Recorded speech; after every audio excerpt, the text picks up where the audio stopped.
மாற்றம். இந்த டைட்டில் வைக்கிறதுக்கு ஒரு கிட்டத்தட்ட 2-3 நாள் யோசித்தேன் நானு. இது எல்லாம் ஆண்டவர் சொல்ல சொல்ல எழுதிட்டேன் நானு. எழுதின பிறகு இன்னும் கூட எனக்கு இந்த டைட்டில் திருப்தியா இல்லை. நிறைய மெசேஜ் அந்த மாதிரி இருக்குது. நான் எழுதிச்ச அநேக மெசேஜ் இன்னும் டைட்டில் வைக்காமலே இருக்குது.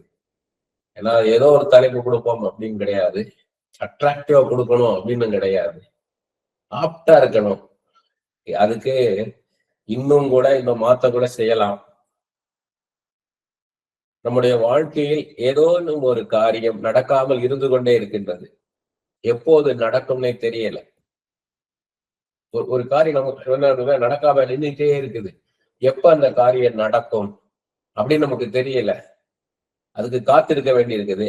ஒரு குறிப்பிட்ட காரியம் நடந்து முடிந்து விட்டால் போதும், நிம்மதியாக இருக்கலாம், நிம்மதியை இளைப்பாறலாம். அப்படின்னா அந்த குறிப்பிட்ட காரியம் நடந்து முடிந்தவுடன் அடுத்த காரியம் நடப்பதற்காக காத்து கொண்டு இருக்குது.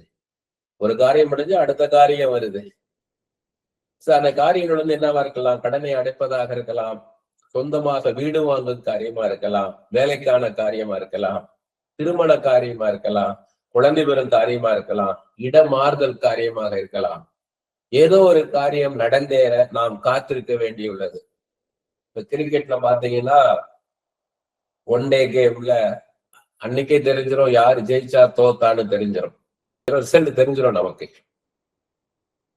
அது மாதிரி நம்முடைய வாழ்க்கையிலும் நம்ம என்ன பண்ணோம், உடனுக்குடன் முடிவை எதிர்பார்க்கிறோம். ஆனா நடக்க மாட்டேங்குது, முடிவை பார்க்க முடிய மாட்டேங்குது நமக்கு. உதாரணமா ஒரு வேலை கிடைக்கணும்னா தொடர்ந்து வேண்டியுள்ளது. டக்குன்னு வேலை கிடைச்சிச்சா வேலையில ஜாயின் பண்ணமான்னு இல்ல, குதிரை கொம்பு மாதிரி இருக்கு வேலை கிடைக்கிறதுன்றது. அவ்வளவு கஷ்டமா இருக்குது. அப்ப நம்முடைய கருத்துல இல்ல, இது ஆண்டவர் கருத்துலதான் இருக்குது அப்படின்றது நமக்கு தெரியுது. அந்த இடத்துக்கு வந்துடுறோம். ஏன் அப்ப ஆண்டவர் கையில இருக்கு, ஆண்டவர் ஏன் அதை நடத்தி தரமாட்டேங்கிறாரு? நம்மிடம் என்ன குறை இருக்குது? பாவமா, சாபமா அப்படின்லாம் யோசிக்க ஆரம்பிக்கிறோம். என்ன தடை இருக்குன்ட்டு.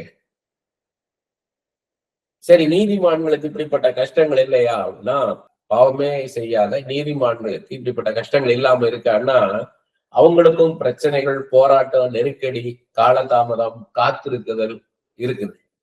எந்த தவறு செய்யாதவர்கள் ஏன் கஷ்டப்பட வேண்டும்? கர்த்தர் அநீதி உள்ளவரா? கர்த்தர் யோபை சோதித்து பார்த்தது போல ஒவ்வொருத்தருடைய விசுவாசத்தையும் சோதித்து பார்க்கிறாரா? தொடர்ந்து நமது விசுவாசத்தை சோதித்து பார்ப்பவரா? இளைப்பாற விட மாட்டாரா? ஒவ்வொன்றுக்கும் ஒரு காலம் உண்டு என்று சொல்லி இருக்கிறாரே, எழுதி கொடுத்திருக்கிறாரே. பிரசங்கி 3ஆம் அதிகாரம் 1-8 வசனத்துல சொல்லி இருக்கிறார். பிறக்க ஒரு காலம், இறக்க ஒரு காலம், நட ஒரு காலம், அறுக்க ஒரு காலம், கட்ட ஒரு காலம், இடிக்க ஒரு காலம், கற்களை சேர்த்து வைக்க ஒரு காலம், கற்களை எரிந்து போட ஒரு காலம், தைக்க ஒரு காலம், கிழிக்க ஒரு காலம், மௌனமாக இருக்க ஒரு காலம், பேச ஒரு காலம், தழுவ ஒரு காலம், தழுவாமல் இருக்க ஒரு காலம், யுத்தம் பண்ண ஒரு காலம், சமாதானம் பண்ண ஒரு காலம், நடனம் பண்ண ஒரு காலம், புலம்ப ஒரு காலம், துக்கிக்க ஒரு காலம், நகைக்க ஒரு காலம். இப்படி எல்லாத்துக்கும் ஒரு காலத்தை வச்சிருக்கிறேன்னு எழுதி வச்சிருக்கிறாரு. அப்ப என்னுடைய காரியத்தை கர்த்தர் செய்து கொடுப்பான காலம் இன்னும் வரவில்லையா? அப்ப எனக்கான காலம் இன்னும் வரலையா? இந்த கேள்வி நமக்குள்ள இருக்குது. நெடுங்காலமாய் காத்திருக்கிறத இருதயத்தை இழைக்கப்படும் என்று சொல்லிக் கொடுத்தவர் கர்த்தர் தான். நீதிமொழிகள் 13:12 பார்க்கிறோம். நெடுங்காலமாய் காத்திருக்கிறதில் இருதயத்தை இழைக்க பண்ணும், விரும்பினது வரும்போது ஜீவ விருட்சம் போல் இருக்கும். நெடுங்காலமாய் காத்திருக்கிறதில் இருதயத்தை இழைக்கப்படும் கர்த்தரை சொல்லி கொடுத்திருக்கிறாரு. அப்ப எவ்வளவு காலம் இப்படிப்பட்ட இழைத்து போன இருதயத்தோட நம்ம காத்திருக்கணும்?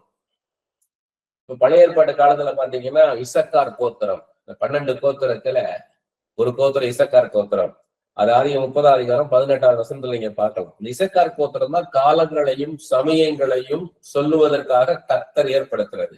அவங்கதான் எந்த காலகட்டத்துல கர்த்தர் என்ன செய்வாருன்னு சொல்லுவாங்க. அது 1 நாளாகவும் 12ஆம் அதிகாரம் 32ஆவது வசனத்துல இருக்குது. இசக்கார் கோத்திரம் தான் காலங்களையும் சமயங்களையும் சொல்லுவாங்க. இந்த காலகட்டத்துல இப்படி செய்வார் கர்த்தர், இப்படி செய்ய, இந்த காலகட்டத்துல செய்வார், இந்த காலகட்டத்துல செய்ய மாட்டார்ன்றத காலங்களையும் சமயங்களையும் அவங்கதான் சொல்லுவாங்க.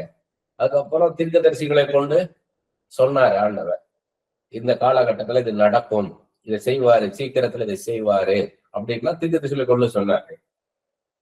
ஆனா புதிய ஏற்பாட்டு காலத்துல வரும்போது அப்போஸ்தலர் 1:8 சொல்றாரு, காலங்களையும் சமயங்களையும் நீங்கள் அறிய முடியாதுன்றார் சீஷர்கள்ட்ட. ஏன்னா காலங்களும் சமயங்களும் பிதாவினுடைய ஆதீனத்தில் இருக்குதுன்னு இயேசு கிறிஸ்து சொல்லிட்டார். அப்ப சில விதத்தை வெளிப்படுத்த, சில வெளிப்படுத்த மாட்டேங்கிறார். அதான் சொல்றாரு. தமது 2ஆம் வருகையை குறித்து கூட என்ன சொல்லிட்டாரு, எனக்குமே தெரியாதுன்ட்டாரு. தேவதூதர்களும் அறியார்கள்ட்டார். திருடன் வருகிற விதமாய் என்னோட 2ஆம் வருகை இருக்கும்ட்டார். எப்ப வரும் சொல்ல முடியாது. ஆனா ஒரு அடையாளம் மட்டும் சொல்லிட்டாரு, என்னன்னா சர்வ சிருஷ்டிக்கும் சுவிசேஷம் சொல்லப்படணும். மத்தேயு 28:19 சொல்றாரு, சர்வ சிருஷ்டிக்கும் சுவிசேஷம் சொல்லப்படும். அதை அவங்க எல்லாரையும் சீஷராக்குவீங்க, பிதாக்குமாரன் பரிசுத்தாவினால ஞானஸ்நானம் கொடுப்பீங்க, சீஷராக்குவீங்க. அதன் பிறகு எனது வருகை இருக்கும் மட்டும் சொல்லி இருக்கிறார். இப்போது நம்முடைய காரியத்துக்கு வருவோம். நமக்கு சொந்தமாக ஒரு வீட்டை கொடுப்பதோ, ஒரு திருமணத்தை நடத்தி கொடுப்பதோ, ஒரு வேலையை கொடுப்பதோ சர்வ வல்லமை உள்ள கர்த்தருக்கு மிகவும் லேசான காரியம். அவரால் செய்ய முடியாத காரியம் ஒண்ணும் இல்லை. அன்னாளுக்கு ஒரு பிள்ளையை கொடுத்தது போல, ரூத்திற்கு ஒரு புருஷனை கொடுத்தது போல, நம்முடைய காரியத்தையும் ஆண்டவர் செய்து கொடுப்பார். எல்லாம் தெரியுது, நமக்கு அது தெரியுது, செய்து கொடுப்பார்னு தெரியுது. ஏன்னா இதெல்லாம் நமக்கு முன் உதாரணமா இருக்குது. அன்னாள், ரூத்து, இதெல்லாம் எஸ்தருடைய காரியம், தாவீதுடைய காரியம், இதெல்லாம் நம்மளுக்கு திருஷ்டாந்தமாக முன் உதாரணமாக வைக்கப்பட்டிருக்கு. இதே போல எனக்கும் செய்வார்ன்றதுக்காக எழுதி கொடுத்திருக்கிறார். நான் இப்படி நடத்தி செல்வாருன்னு ஒரு கிளியர் கட்டா திட்டமும் தெளிவும் ஆண்ட சொன்னா நல்லா இருக்குமே இருக்கு நமக்கு. ஏன்னா ஒரு அன்சர்டன்டி நம்ம இருந்துகிட்டே இருக்குது, ஒரு உறுதி இல்லாத தன்மை இருந்து கொண்டே இருக்குது. முடிவு என்று ஒன்று இல்லாம ஒரு அத்தியாயம் முடிச்சு அடுத்த அத்தியாயம் முடிஞ்சு அடுத்த அத்தியாயம் எப்படி புஸ்தகத்துல இருக்குமோ அப்படி போல ஒரு காரியம் முடிஞ்சு அடுத்த காரியம் முடிஞ்சு அடுத்த காரியம்னு சொல்லி நமக்கு ஒரு காரியம் இருந்துகிட்டே இருக்குது, நடந்துட வேண்டி இருந்துகிட்டே இருக்குது, பிரச்சனைகள் இருந்துகிட்டே இருக்குது. இந்த குறிப்பிட்ட காரியம் மட்டும் நடந்து விட்டால் முழுமையாக ஓய்வு எடுத்து விடலாம் அப்படின்னா அந்த குறிப்பிட்ட காரியம் முடியவே மாட்டேங்குது. அது நடக்காம இருந்துகிட்டே இருக்குது. எப்பதான் அந்த காரியம் நடக்கும், இந்த காரியம் நடந்துட்டா நம்ம ரெஸ்ட் எடுத்துடலாம் அப்படின்னு நினைக்கிறோம், முடிய மாட்டேங்குது. இந்த வியாதி நீங்கி சுகம் கிடைச்சிட்டா போதும்னு இருக்குது, இந்த நிலம் மாத்திரம் வித்து பணம் கிடைச்சிட்டா போதும்னு இருக்குது, இந்த அளவு சம்பளம் கிடைச்சா போதும்னு இருக்குது. இவற்றையெல்லாம் நடத்தும் வல்லமை நம்மிடத்துல இல்ல, அது கர்த்தரிடத்துலதான் இருக்குது. அப்ப எப்ப செய்வார்? வானத்தையே அண்ணாந்து பார்த்து கொண்டு இருக்கிறோம். அவர் ஆசீர்வதித்தாலுடைய ஆசீர்வாதம் கிடையாதுன்னு யோவான் 3:27 பாக்குறோம். பரத்திலிருந்து வந்தாதான், பரலோகத்திலிருந்து வந்தாதான், அவர் கொடுத்தாதான் ஆசீர்வாதம். நிரந்தரமான ஒரு ஸ்தலம் நமக்கு இருக்கின்றது, அது பரலோகம் என்கிற நிச்சயம் நமக்கு இருக்குது. இப்போது நாம் வாழும் வாழ்க்கை சுமூகமாக சென்றால் நம் சந்தோஷம் விடுதலையோடு இருக்கலாமே. பரலோகத்துக்கு போது இருக்கட்டும், இப்ப நம்ம இருக்கிற வாழ்க்கை, இந்த பூமிக்குரிய வாழ்க்கையில சந்தோஷமா விடுதலையோடு இருக்கலாம். ஆனா ஏன் முடிய மாட்டேங்குது? ஏன் ஒரு போராட்டத்தை சந்திச்சுக்கிட்டே இருக்கோம்? ஏன் ஒரு வெயிட்டிங் டைம் இருந்துகிட்டே இருக்குது நமக்கு? என் வாழ்க்கையில் என்ன நடந்து கொண்டு இருக்குது? What is happening in my life? கர்த்தர் என்ன செய்து கொண்டு இருக்கிறார்? What is he doing in my life? கர்த்தர் மனதுருக்கம் உள்ளவர், மிகுந்த அன்புள்ளவர், கிருபையுள்ள தேவன். நிச்சயமாக என்னை கைவிட மாட்டார். என்னுடைய அமைதியான வாழ்க்கையில் ஏன் புயல் அடிக்குது? அப்ப இவ்வளவு அன்புள்ள தெய்வம் ஏன் என் வாழ்க்கையில புயல் அடிக்குது? என்னுடைய வாழ்க்கையின் படகு, என் வாழ்க்கை படகு அலத்தளிக்கப்படுகிறதே, என்னை மூழ்கி போக விட மாட்டா. ஆனால் ஏன் இந்த தத்தளிப்பு? என் படகு ஏன் தத்தளிக்குது? என் வாழ்க்கை படகு ஏன் தத்தளிக்குது? நிச்சயமா மூழ்கி போக விட மாட்டார். என்னை அழிப்பது தேவ சித்தம் இல்லை, என் உருவாக்கின தேவன். ஆனா ஏன் அப்படி தத்தளிப்போட இருந்துட்டு இருக்கணும்? இளைப்பாறுதலை தரும் தேவன், வாக்குத்தத்தங்களை கொடுத்து திடப்படுத்துகிற தேவன் ஏன் என்னை கலங்க வைக்கிறார்? இந்த கேள்வி எல்லாருக்குள்ள இருக்குது. முற்றிலுமாக அவரை நாம் சார்ந்து இருக்கவே கர்த்தர் இப்படிப்பட்ட சூழ்நிலை நம்முடைய வாழ்க்கையில் அனுமதிக்கிறார். எப்படி கிதியோன் நீர் என்னோட இருந்தால் ஏன் எனக்கு இந்த மாதிரி கஷ்டம் நடக்குது? நாங்க விதைக்கிறதெல்லாம் மீதியானர் அழிச்சிட்டு போறானே, எப்பெல்லாம் விதைக்கிறோமோ அப்பெல்லாம் மீதியானர் அழிச்சு போட்டு போறான்னு கேட்கும்போது கர்த்தர் ஒண்ணுமே சொல்லல. அப்படின்னு என்ன அர்த்தம்? கர்த்தர் அதை அனுமதித்திருக்கிறாங்க. அப்ப இதுதான் இங்கேயும் இவ்வளவு நடக்குதுன்னா, அப்ப இது எல்லாவற்றையும் செய்வர கர்த்தர் தான். கர்த்தருக்கு தெரியுது. இது முற்றிலுமாக அவரை சார்ந்து இருக்கவே கர்த்தர் என்ன பண்றாரு? நமக்கு இதை அனுமதிக்கிறார். நாம் நம் மனம் போன போக்கிலே சுயமாக நடந்து நிலைதவறி போகாதபடிக்கு நம்மை அவர் தாங்கிக் கொள்ள வேண்டும். அவரது கரத்துக்குள்ளாக நாம் இருக்க வேண்டும். அதுதான் நமக்கு பாதுகாப்பு. அவருடைய கரத்துக்குள்ள இருக்கத்தான் என்ன பண்றாருன்னா, நம்ம போற நினைக்கிறார பிடிச்சு வைக்கிறார், நம்மள விடமாட்டேங்கிறார். ஒரு காரியத்தை இந்த வேலையில சேர்ந்துடலாம்னு நினைக்கிறோம், இந்த திருமண காரியத்தை நடத்திடலாம்னு நினைக்கிறோம், இந்த வீட்டை வாங்கிடலாம், அந்த நிலத்தை வாங்கிடலாம், அந்த நிலத்தை வித்துடலாம், இவருக்கு வித்துடலாம், இந்த வேலைக்கு போனாலும் பரவாயில்ல நினைக்கிறோம். ஆனா விடமாட்டேங்கிறார். அவர் பிடிச்சு வைக்கிறார். கர்த்தர் நம்மை ஒரு பொழுதும் கர்த்தர் நம்மை ஒரு பொழுது விட்டு விலகக்கூடாது. நாமும் அவரை விட்டு விலகக்கூடாது. எப்போதும் நாம் அவருடைய செட்டைகளுக்குள்ளாக இருக்க வேண்டும். அவர்தான் நமக்கு பாதுகாப்பு. அவர் மாத்திரமே நமக்கு பாதுகாப்பு. நமக்கு பணமோ பதவியோ சொத்தோ வேலையோ மற்ற மனிதர்களோ நமக்கு பாதுகாப்பு கிடையாது. இதுவரை கர்த்தர் எல்லா காரியங்களையும் செய்து கொடுத்திருக்கிறார். கர்த்தருடைய அன்பை, கிருபையை, இரக்கத்தை நன்கு ருசி பார்த்திருக்கின்றோம். எபினேசராக, எல்ரோயாக, எல்ஷடாயாக, யெகோவா ரொபேக்காவாக நம்முடன் இருந்திருக்கிறார். நம்மோடு இருந்திருக்கிறார். அது எல்லாமே நம்ம பார்த்திருக்கோம். இவ்வளவு காலம் நம்மளை நடத்தி இருக்கிறார். ஒவ்வொரு காரியத்தை யோசித்து பார்க்கும் போது நம்ம நிர்மலமாகாமல் ஜீவனம் இருப்பது அவருடைய கிருபை. கடந்த காலங்களில நம்முடைய சுகவீனத்தை எடுத்து போட்டு சுகம் கொடுத்தார். நம்ம எப்ப எல்லாம் சுகவீனமா இருந்தோமோ அதெல்லாம் நினைச்சு பார்க்கணும். சுகவீனமா இருந்த போது நம்மளுக்கு சுகம் கொடுத்தார். ஆத்மாவில சமாதானத்தை இழந்து துக்கத்தோடு இருந்த போது நமக்கு சமாதானத்தை தந்தார். ஆவியில நொறுங்கி போன போது விடுதலையை கொடுத்தாரு. நம்மை தூக்கி நிறுத்தினார். மற்ற மனுஷர்களை புறக்கணிக்கப்பட்ட போதெல்லாம் நம்மளை ஆட்சி தேய்ச்சினார். நமக்கு இழப்பு வரும்போதெல்லாம் ஒரு தாய் தேற்றுவது போல நம்மளை தேய்ச்சினார். ஒரு தகப்பன் திடப்படுத்துவது போல நம்மளை திடப்படுத்தினார். நம்மளை தூக்கி நிறுத்தினார். கர்த்தர் நம் கூட இருந்தார். He was with us. அவர் எங்கேயோ தூரமாக வானத்தில் இல்லை, நம்ம கூட தான் இருக்கிறார். நம்ம சிருஷ்டித்த தேவன் நம்ம ஒருபோதும் கைவிட மாட்டார். ஒரு மனிதன் நேசிப்பது போல நம்ம அவர் நேசிக்க மாட்டார். மனுஷனுடைய அன்பு வேறு, கர்த்தருடைய அன்பு வேறு. மனுஷனுடைய அன்பு இன்னைக்கு நேசிப்பாங்க, நாளைக்கு இதே அன்பு அவங்ககிட்ட இருந்து வருமானம் தெரியாது. அதனாலதான் நாசில சுவாசம் உள்ள மனுஷனை நம்பாதே. அவனுடைய அன்பு மாறி போகும். அது நிரந்தரமானதல்ல, அது தற்காலிகமானது. அந்த அன்பை நம்பாத.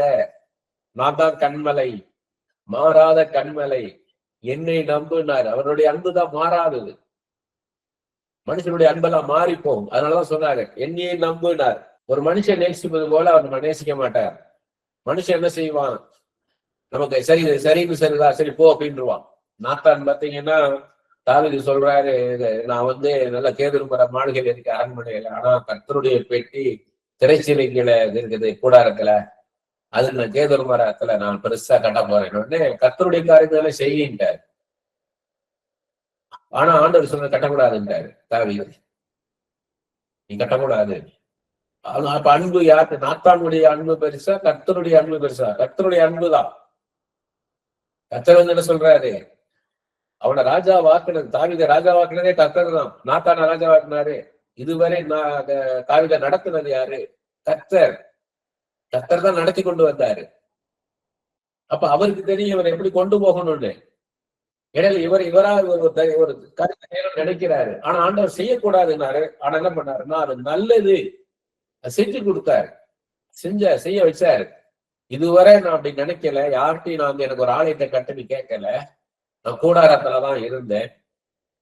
இப்போ ஒரு ஆலயத்தை கட்டணம் நினைக்கிறேன், நல்லதுதான். ஆனா சரி, நீ உன்னுடைய எண்ணத்தை நிறைவேற்றா, உன்னை கொண்டு இல்ல, நிறைய யுத்தத்தை செஞ்சிருக்க, நிறைய மனுஷனுடைய ரத்தத்தை செஞ்சிருக்கிற, அதனால உன் குமாரன் 10வது குமாரன் சாலமோனை கொண்டு அதை கட்டுவேன். அவனுக்கு போரே இல்லாதபடிக்கு, யுத்தமே இராதபடிக்கு அவனை அமைதியுள்ள புருஷனாக வைத்து அவனை வச்சு கட்டுறேன்றார். அப்ப அவர் தாவீதை நேசிக்கிறார்.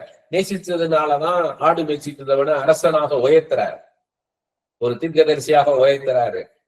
ஒரு பாடல் எழுதுகிறவனா பல ராகங்களை, புதிய புதிய ராகங்களை கொடுத்து, பல பாடல்களை கொடுத்து பாட வைத்து, இசை கருவிகளை உருவாக்க வைத்து எவ்வளவுலாம் பண்றாரு பாருங்க. ஆண்டவர் ஒருத்தர் நேசிச்சாருன்னா அதன் அடையாளம் இதுதான். எப்போதும் நம்மை அவர் பார்த்து கொண்டுதான் இருக்கிறார். ஒருபோதும் அவர் நம்மை மறக்க மாட்டார். எப்போதும் நம்மை நினைவு கூர்ந்து கொண்டுதான் இருக்கிறாரு. நம்மளை நினைச்சுக்கிட்டு தான் இருக்கிறாரு. நம்மளை நினையாம இல்ல. அவர் நம்மளை கைவிட்டாரோ நினைக்கிறோம், இல்ல, கைவிடல. ஏன் அப்ப இந்த கஷ்டங்கள் வருது? நமக்கு மிகப்பெரிய உதவியை அவரால் தான் செய்ய முடியும். அதை அவர் அறிவார். கஷ்டப்படுகின்ற நெருக்கமான இந்த காலகட்டத்திலே நடப்பது என்ன? கர்த்தர் என்ன செய்கிறார்? கர்த்தர் நம்மை அடுத்த நிலைக்கு, நெக்ஸ்ட் லெவலுக்கு உயர்த்துகிறார். அதுக்கு நம்மளை உருவாக்குறார். நமக்கு முதிர்ச்சி, முழுமை, கண்ணியம், மதிப்பு, கனம் உண்டாக்குகிறார். ஞானத்தில், அறிவில், புத்தியில், விவேகத்தில், பொறுமையில், நிதானத்தில், விசுவாசத்தில், அன்பில், சாந்தத்தில், சகிப்பதில் நம்மை வளர செய்கிறார். ஞானத்தில் அப்படின்னா ஒரு காரியத்தை எப்படி செய்யணும், எப்படி செய்யக்கூடாதுன்றத யோசித்து செய்யறது. இந்த காரியத்தை இப்படி செய்யலாமா, அப்படி செய்யலாமான்னு யோசித்து செம்மையாய் செய்வது. இந்த காரியத்தை யாரை கொண்டு செய்யணும், நானே செய்யறதா, இல்ல இதுல யாரு சிறப்பா செய்வா, யார் இதுல நிபுணன் அப்படின்றத தெரிந்தெடுத்து அவர்களை கொண்டு செய்வது, சிறப்பாய் செய்வது. அதை எப்படி பார்க்கிறோம், ஒரு காரியத்தை எப்படி கேட்கிறோம், எப்படி டெசிஷன் எடுக்கிறோம், அதுல எப்படிப்பட்ட முடிவு எடுக்கிறோம், அதான் ஞானம். அறிவுன்றது உன்னை பத்தி அறிந்து வைத்திருப்பது, ஒரு மனுஷனை சூழ்நிலையை அறிந்து வைத்திருப்பது. புத்தினா அண்டர்ஸ்டாண்டிங், ஒரு காரியத்தை எப்படி புரிஞ்சு வச்சிருக்கிறீங்க, ஒரு மனுஷனை எப்படி புரிஞ்சு வச்சிருக்கிறீங்க, ஒரு சூழ்நிலை எப்படி புரிஞ்சு வச்சிருக்கிறீங்க. விவேகத்தில் அப்படின்னா பின்னாடி நடக்க போற காரியத்தை முன்னாடியே யோசித்து பார்க்கிறது, அதான் விவேகம். இப்படி போனா இது எப்படி போய் முடியும், அந்த வழியில செஞ்சா அது எப்படி போய் முடியும், இவரை வச்சு செஞ்சா எப்படி முடியும், இந்த வேலையை எப்படி செஞ்சா எப்படி போய் முடியும்னு பின்னால நடக்க போறத முன்னாடியே யோசித்து பார்க்கிறதா விவேகம். பொறுமை, பொறுமையா இருந்து செய்வோம், அவசர அவசரமா செய்யறது கிடையாது. பொறுமையா நிதானமா நிதானிக்கிறது. இது அவசரப்பட்டு இதை அப்படி செஞ்சு அப்படி செஞ்சிருவோம்னா இல்ல, ஒரு முதல்ல யோசிப்போம், உணரணும், யோசிக்கணும், அதன் பிறகுதான் செயல்படணும். அதான் நிதானிக்கிறது. இந்த காரியத்தை ஏன் நான் செய்யணுமா, இதை நான் தான் செய்யணுமா, இதை வேற யாரை கொண்டு கர்த்தர் செய்வாரா, நான் தான் செய்யணுமான்றதெல்லாம் யோசித்து பார்க்கறது, நிதானிக்கிறது. விசுவாசத்தில் கர்த்தரையே சார்ந்திருக்கிறது. எந்த நேரத்திலையும் எதையும் நம்பி, எந்த மனுஷனையோ பொருளையோ பணத்தையோ நம்பி போகாதபடிக்கு, நம்மளுடைய அறிவை நம்பி போகாதபடிக்கு, மற்ற மனுஷனை நம்பி போகாதபடிக்கு கர்த்தரையே சார்ந்திருக்கதான் விசுவாசம். விசுவாசத்துல, அன்புல, சாந்தத்துல, சகிப்பதுல, tolerance, patience with tolerance. Patience வேற, டாலரன்ஸ் வேற, பொறுமை வேற, சகிப்புத்தன்மை வேற. இது எல்லாம் நமக்குள்ள வரும். இந்த காலகட்டத்துலதான் இதெல்லாம் நமக்குள்ள கொண்டாந்து நம்மள முதிர்ச்சி அடைய வைக்கிறார், நம்மை வளர செய்கிறார், பூரணத்தை நோக்கி நம்மை நகர்த்துகிறார். நிறைய பேர் பார்த்தீங்கன்னா தன்னை குறித்து பேசிக்கிட்டே இருப்பாங்க. அவங்க தன்னை குறித்து ஒருத்தவங்க பேசுறாங்கனால அவங்க முதிர்ச்சி அடையலன்னு அர்த்தம். அவங்க என்ன நினைக்கிறாங்கன்னா நம்ம வளர்ந்துட்டோம், ஐ அச்சீவ்டு நினைக்கிறாங்க. என்னைக்கு ஐ அச்சீவ்டு நினைக்கிறாங்களோ அன்னைக்கு they reached certain point, that's all. அவங்க வளரலன்னு அர்த்தம். வளர்றவங்க இல்ல, அன்னைக்கு இதை செய்ய வச்சாரு என்னைய, அவ்வளவுதான். இன்னும் வளர்ந்துகிட்டே இருக்கேன், ஸ்டில் ஐம் லேர்னிங், இன்னும் நான் கத்துக்கிட்டே இருக்கேன்னு சொல்லணும். நமக்கு ஒரு வேலையை, ஒரு வீட்டை, ஒரு குழந்தைய, மனைவிய, கணவனை கொடுப்பது அவருக்கு லேசான காரியம். சர்வவல்லமை உள்ள தேவனுக்கு அது லேசான காரியம். நாம் ஒரு காரியத்தை செய்வதை விட, நம்மை கொண்டு ஒரு காரியத்தை செய்ய வைப்பதை விட நாம் தான் அவருக்கு முக்கியம். எப்படி நாம் நம்முடைய பிள்ளைகளை நேசிக்கின்றோமோ அதே போலத்தான் அவர் நம்மை நேசிக்கிறார். அன்பை உருவாக்கினவரே அவர்தான். அப்ப நம்ம மேல அன்பு இல்லாம இருப்பாரா? நம்மை நேசிக்க வைப்பதே அவர்தான். நம்ம பிள்ளைகளை நம்ம நேசிக்கிறோம், மனைவியை நேசிக்கிறோம், அந்த அன்பை கொடுத்தது யாரு? அவர்தான். அவர் நம்மளை நேசிக்காம இருப்பாரா? நிச்சயமாக நம்ம நேசிக்கிறார். அப்படி என்றால் அவர் நம்மை எவ்வளவு நேசிப்பார்? பூர்ணமான அந்த அன்பை நாம் குறை சொல்ல முடியுமா? அந்த அன்பு குறைவுள்ளதா? அது குறை சொல்ற மாதிரி இருக்குமா? அவருடைய அந்த பூர்ணமான அன்பிலே நாம் ஒரு குறையை பார்க்க முடியுமா? யோபை இரட்டத்தனையை ஆசீர்வதிப்பதற்காகவே யோபை கடினமான பாதையை கொண்டு சென்றார். ஆண்டவருக்கு யோபை ஆசீர்வதிக்கணும், இன்னுமாக ஆசீர்வதிக்கணும். அதுக்குதான் சாத்தான் சவால் விட்டு இரத்தத்தினையும் ஆசீர்வதிக்கிறார். சாத்ராக், மேஷாக், ஆபேத்நேகோவை அக்கினியின் நடுவில் இருந்து விடுவிப்பதே கர்த்தருடைய திட்டம். ஆனால் அதைவிட முக்கியமான காரியம், அவர்களின் விசுவாசத்தையும் கர்த்தர் மேல் அவர்கள் வைத்திருந்த வைராக்கியத்தையும் மற்றவர்களுக்கு காண்பிப்பதே தேவ சித்தமா இருந்தது. நாங்க இந்த சிலையை வணங்க மாட்டோம் அப்படின்னு சொல்லிட்டாரு. சாத்ராக் மேஷாக் ஆபேத்நேகோ அக்னி சூழல போட்டாரு. நாங்க செத்தாலும் சாவுமே ஒழிய நாங்க இந்த சிலையை வணங்க மாட்டோம்ட்டாங்க. எங்களை விடுவிக்காமல் போனாலும் எங்கள் கர்த்தரையே நாங்கள் ஆராதிப்போம்ட்டாங்க. அத எல்லாரும் கேட்க வைக்கிறார். எப்படி யோசித்து பாருங்க, அந்த சூழ்நிலையில் நீங்க இருந்தா அப்படி இருக்கும். அக்கடி சூளையில போய் 3 பேரை போடுறாங்க. அப்ப ராஜா சொல்றாரு, 4 பேரை பாக்குறேன், 4வது ஆள் ஒரு ஆண்டவரை போல இருக்குது, தேவ சாயல பாக்குறேன் போது அது எப்படி இருந்து யோசிச்சு பாருங்க. அந்த இடத்துல இருந்து பார்த்தா எப்படி இருந்திருக்கும். அப்ப அதைத்தான் காமிக்கிறதுதான் தேவ சித்தம். அவங்க எந்த அளவுக்கு யோபு என் மேல விசுவாசம் வச்சிருக்கான் பார், எந்த அளவுக்கு சாத்ராக் மேஷாக் ஆபேத்நேகோ என்னை நம்பி இருக்கிறாங்க பார், என்னை விசுவாசி இருக்காங்க பார், என்னை எவ்வளவு அன்பா இருக்கிறாங்க பாரு. அப்படி போல நம்மள அந்த உலகத்துக்கு காமிக்கத்தான் நமக்கு இப்படிப்பட்ட அக்னி சூளை போல ஒரு சூழ்நிலை நம்ம நடத்துற. வியாதியின் மத்தியில போகும்போது என் கர்த்தர் சுகம் தருவார், என் கர்த்தர் விடுவிப்பார், என்னை தூக்கி எடுப்பார். வேலை இல்லாத போது எனக்கு கர்த்தர் வேலை தருவார். கர்த்தர் என் வேலையை தருவது லேசான காரியம். எசேக்கியாவை 3 நாளில் எடுத்துக்கொள்வது தேவ சித்தம் அல்ல. 15 வருடங்களை கூட்டி கொடுத்து எசேக்கியாவை இன்னும் எழுப்பி விடுவதுதான் கர்த்தருடைய சித்தம். கிரிக்கெட் விளையாட்டுல பாத்தீங்கன்னா நன்கு பேட் பண்ணும்போது திடீர்னு கேட்ச் ஆயிடும். அவ்வளவுதான், முடிச்சு போச்சு நினைக்கும் போது ஸ்லிப் ஆயிரும் அந்த கேட்ச்.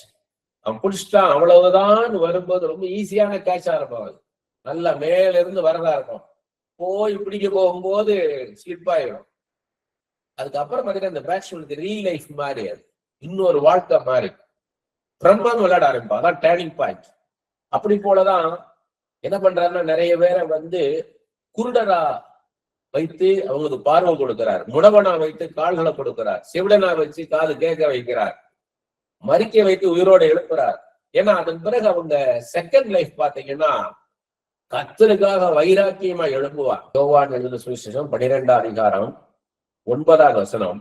அப்பொழுது யூதரில் திரளான ஜனங்கள் அவர் அங்கே இருக்கிறதை அறிந்து இயேசு நிமித்தமாக மாத்திரமல்ல, அவர் மரித்தோரிலிருந்து எழுப்பினார் லாசருவை காணும்படியாக வந்தார்கள். பாருங்க எப்படி சொல்றாரு. அவர் லாசரு உயிரோடு போய் அந்த லாசருவை பாக்குறதா வந்தாங்களாம். உயிரோடு எழுப்பின லாசருவை பாக்குறதுக்காக.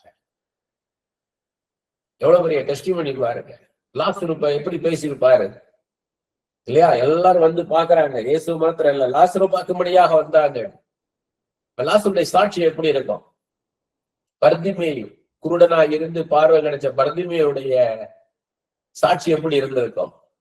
நாய்வின் மகன் எப்படி சாட்சி சொல்லியிருப்பான்? எவரிவின் மகன் எப்படி சாட்சி சொல்லியிருப்பாங்க? இந்த 12 வருஷ பெரும்பாடுள்ள ஸ்திரீ சாட்சி கொடுத்திருப்பாங்க. 18 வருஷம் கூலி சாட்சி கொடுத்திருப்பாங்க. 38 வருஷமா வியாதியா இருந்தவன் சாட்சி கொடுத்திருப்பாங்க. அதெல்லாம் வியாதியா இருந்தாங்க, சுகம் கொடுத்தாரு ஆண்டவர் அப்படின்னு இருப்பாரு. ஜீவன் இருந்தது இல்லையா அப்படின்னு இருக்கும். இந்த மரித்து போய் உயிரோட எழும்பின சாட்சி சொல்லும் போது அது எப்படி இருந்து யோசித்து பாருங்க. அது எவ்வளவு பெரிய ஆச்சரியமான விஷயம், அதிசயம். கண்ணு முன்னால பாக்குறோம். இப்படிப்பட்ட 2ஆம் வாழ்க்கை கர்த்தருக்காக வாழ்வதே. அதனாலதான் அவங்க அனுமதிக்கிறார். கர்த்தருக்காக வைராக்கியமா வாழ்ந்திருப்பாங்க. அதுக்குதான் நமக்கு ஒரு அற்புதத்தை செய்யறதுக்காக இந்த காலகட்டத்தை ஆண்டவர் அனுமதிக்கிறார். இன்னுமாக எழும்பி ஏதோ வாழ்ந்தேன் ஏதோ போனேன்னு சுயத்துக்காக வாழாம என் கர்த்தருக்காக வாழணும். என் கர்த்தருக்காக இப்படிப்பட்ட ஒரு அற்புதத்தை செய்த என் கர்த்தருக்கு நான் என்ன செய்வேன்? அவருக்காக நான் வாழுவேன். அவருக்காக வாழ்வேன். அவருடைய நோக்கம் என்ன? அவரை பத்தி இந்த உலகத்துக்கு சொல்றதுதான். இந்த உலகம் முழுவதும் சொல்லுவேன். ரட்சிக்கப்பட்ட புதுசுல பாத்தீங்கன்னா எல்லாருக்குமே அது இருக்கும். ஆண்டவரை பத்தி சொல்லணும் சொல்லணும் சொல்லணும். யாரை பார்த்தாலும் ஆண்டவரை பத்தி சொல்லணும்னே இருக்கும். மனசு துடிக்கும். யாரை பார்த்தாலும் ஆண்டவர் எவ்வளவு பெரிய ஆண்டவர். ஏன்னா அவரு சமூகத்தை, அவருடைய பிரசன்னத்தை, அவருடைய அன்பை, அவருடைய கிருபைய, அவருடைய தயவை ருசித்து பார்த்ததுனால அதை பத்தி எல்லாருக்கும் சொல்லணும்னு தோணும். பாக்குறவங்க எல்லாம் சொல்லணும்னு தோணும். கர்த்தர் இமைப்பொழுது நம்மை கைவிடுவார், மீண்டும் நம்மை இறுக அணைப்பார்.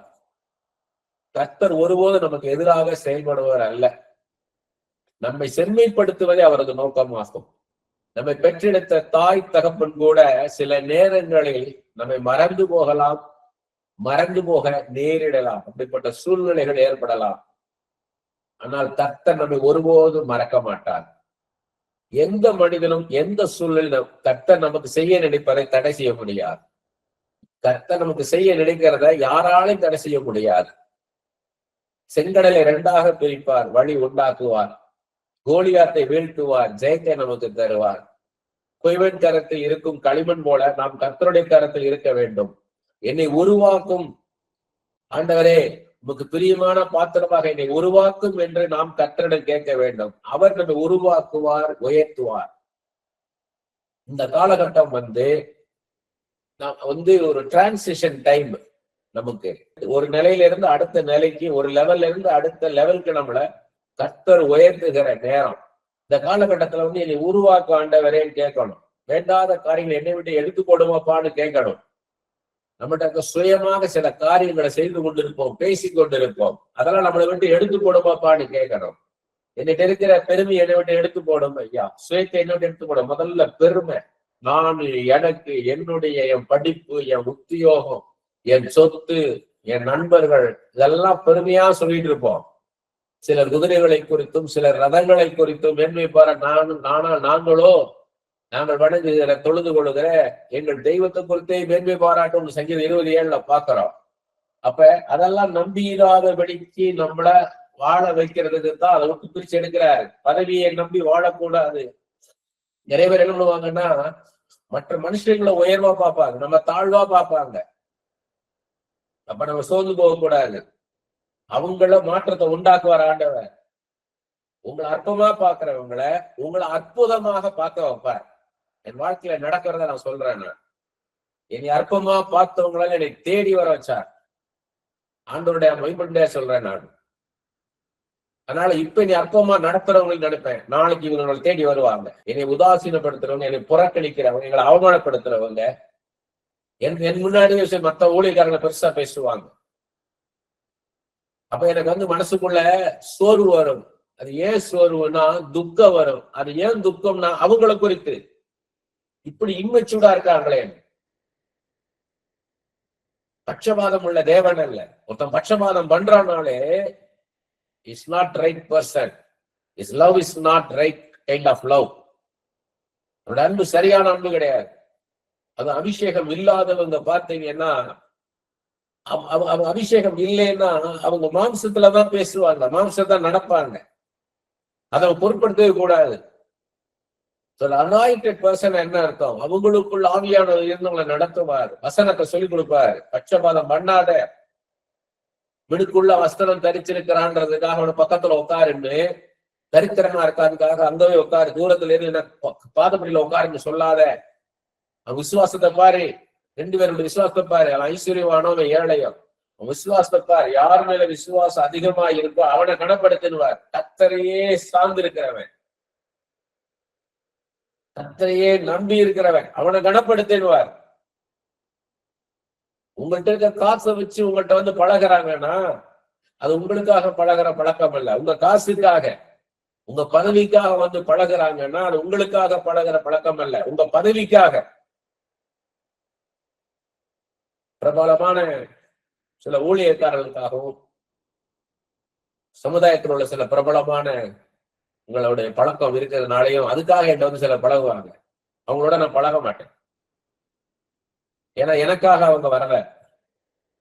அந்த சில ஊழியக்காரர்களுக்காகவும் சில பிரபலங்களுக்காக என்கிட்ட வராங்கன்னு தெரியும். அவங்க நேரடியாக சொல்லிடுவேன். முதல்ல எல்லாம் சொல்லாம பாலிஷ்டா அப்புறம் பார்க்கலான்ற மாதிரி. இப்ப அப்படி இல்லை, நேரடியாக சொல்லிடுவேன். அவருடைய டேட்டுக்காக என்கிட்ட வராதுன்றதுன்றவேன். அவருடைய டேட்டுக்கு வாங்கிட்டுதான் என்கிட்ட வராதிங்க. அதுக்காக எண்ணெய் வச்சு மீட்டிங் நடத்துவாங்க. அப்படியே தெரிஞ்சுக்குவேன் நான். இல்ல அப்படின்றேன், தேவ சித்தம் இல்லைன்றவேன். ஏன்னா எண்ணெய் வச்சு மீட்டிங் நடத்தி அடுத்து சின்ன மீனை போட்டு பெரிய மீனை பிடிக்கிறதுக்கு. அப்ப இவங்க எதுக்காக வராங்க? பிரபலங்களை தேடி வர்றாங்க. அப்படிப்பட்டவங்க தேவை கிடையாது நமக்கு. நம்மளை நமக்காக நேசிக்கிறவங்க, இப்படிப்பட்ட சூழ்நிலை இருக்கிற என்னை நேசிக்கிறவங்க யார்? அவங்கதான் உண்மையான நண்பர்கள். உண்மையான அன்பு அதுதான். அதுக்குதான் நம்மளை தாழ்த்துறாரு, ஒரு பொசிஷன் நம்ம தூக்கி வெளியே தூக்கி போடுறாரு. தூர்தர்ஷன்ல இருக்கும் போது அப்ப எல்லாம் பாத்தீங்கன்னா பிரஸ் அக்ரெடிஷன் கார்டுன்னு கொடுப்பாங்க, பிரஸ் கார்டுன்ட்டு. அது பாத்தீங்கன்னா நம்மளுடைய கம்ப்ளீட்டா நம்ம மெடிக்கல் செக்அப் பண்ணி நம்மளுக்கு எது அலர்ஜி, என்ன சாப்பாடு அலர்ஜி, என்ன மெடிசன் அலர்ஜி, என்னென்ன மெடிசன் எடுப்போம், நம்ம நான் வெஜிடேரியனா வெஜிடேரியனா, எல்லா கேட்டகரி, நம்ம பிளட் குரூப் என்ன, நம்ம ஹெல்த் கண்டிஷன் என்ன, எல்லாமே கம்ப்யூட்டர்ஸ் இருக்கும். அது ஒரு கார்டு போட்டு கொடுத்துருவாங்க. அந்த நம்பரை போட்டீங்கன்னா ஹோல் இந்தியாலே நீங்க பார்க்கலாம், ஹிஸ்டரியே பார்க்கலாம். அந்த கார்டு இருக்கும். அது எல்லாரும் கொடுக்க மாட்டாங்க. இந்த விவிஐபி கவரேஜ் போறது மட்டும் கொடுப்பாங்க. அது என்கிட்ட இருந்தது.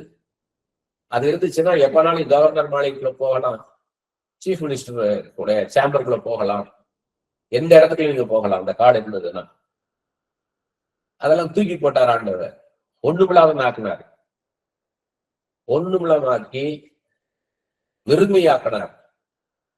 இது எனக்கு அப்ப எனக்கு போராட்டமா இருந்தது. ஆனா அதுக்கப்புறம் தான் காலங்கள் செல்லும் போது தெரிஞ்சுக்கிட்டேன், என் மேல ஒரு அபிஷேகத்தை வைத்து, என் மேல ஒரு கிருபையை வைத்து என்னை தனியாக உயர்த்த ஆரம்பிச்சார். யாருடைய நிழலிலும் இல்லாம வளர வைத்தார். அதுக்காக நான் யாரையும் பார்க்காம இல்லை. எப்படி மோசே, எலியா, எலிசா, எஸ்ரா, பவுல பாக்குறனோ அப்படின்னா இப்ப இருக்கிற பிரசன்ட் மினிஸ்டர்ஸ் பாக்குறேன் நான், சர்வன்ஸ் ஆஃப் காடையும். அவங்க மூலமாவும் நம்மளுக்கு காரியங்கள் ஆண்டவர் வெளிப்படுத்துவார், கற்றுக்கொள்ள வைப்பார். எனக்கு தான் அந்த சுயம் வராதபடிக்கு மற்றவங்கிட்ட இருந்து கற்றுக்கொள்ள வைக்கிறார். அப்படி போல நம்மளை உருவாக்குவார். இந்த காலகட்டம், what you expect from others, you do the same thing for தம்.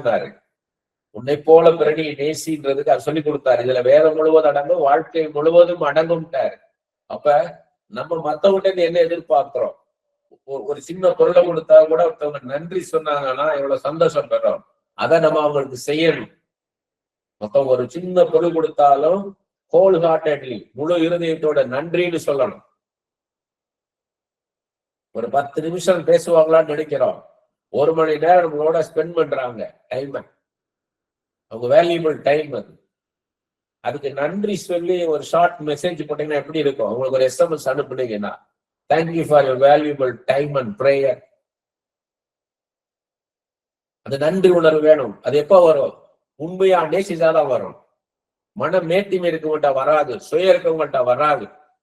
அதனாலதான் ஆண்டவர் இயேசு கிறிஸ்து சொன்னாரு, ஒருவன் எனக்கு சீஷனா இருக்க விரும்பினால் தன்னைத்தான் வெறுத்து தன் சிலுவை எடுத்துக்கொண்டு என் பின்னால வரக்கடவன்னார். சுயம் உடையணும். சுயம் உடைஞ்சாதான் அடுத்த லெவலுக்கு உயர்த்துவார். சுயம் உடையணும்.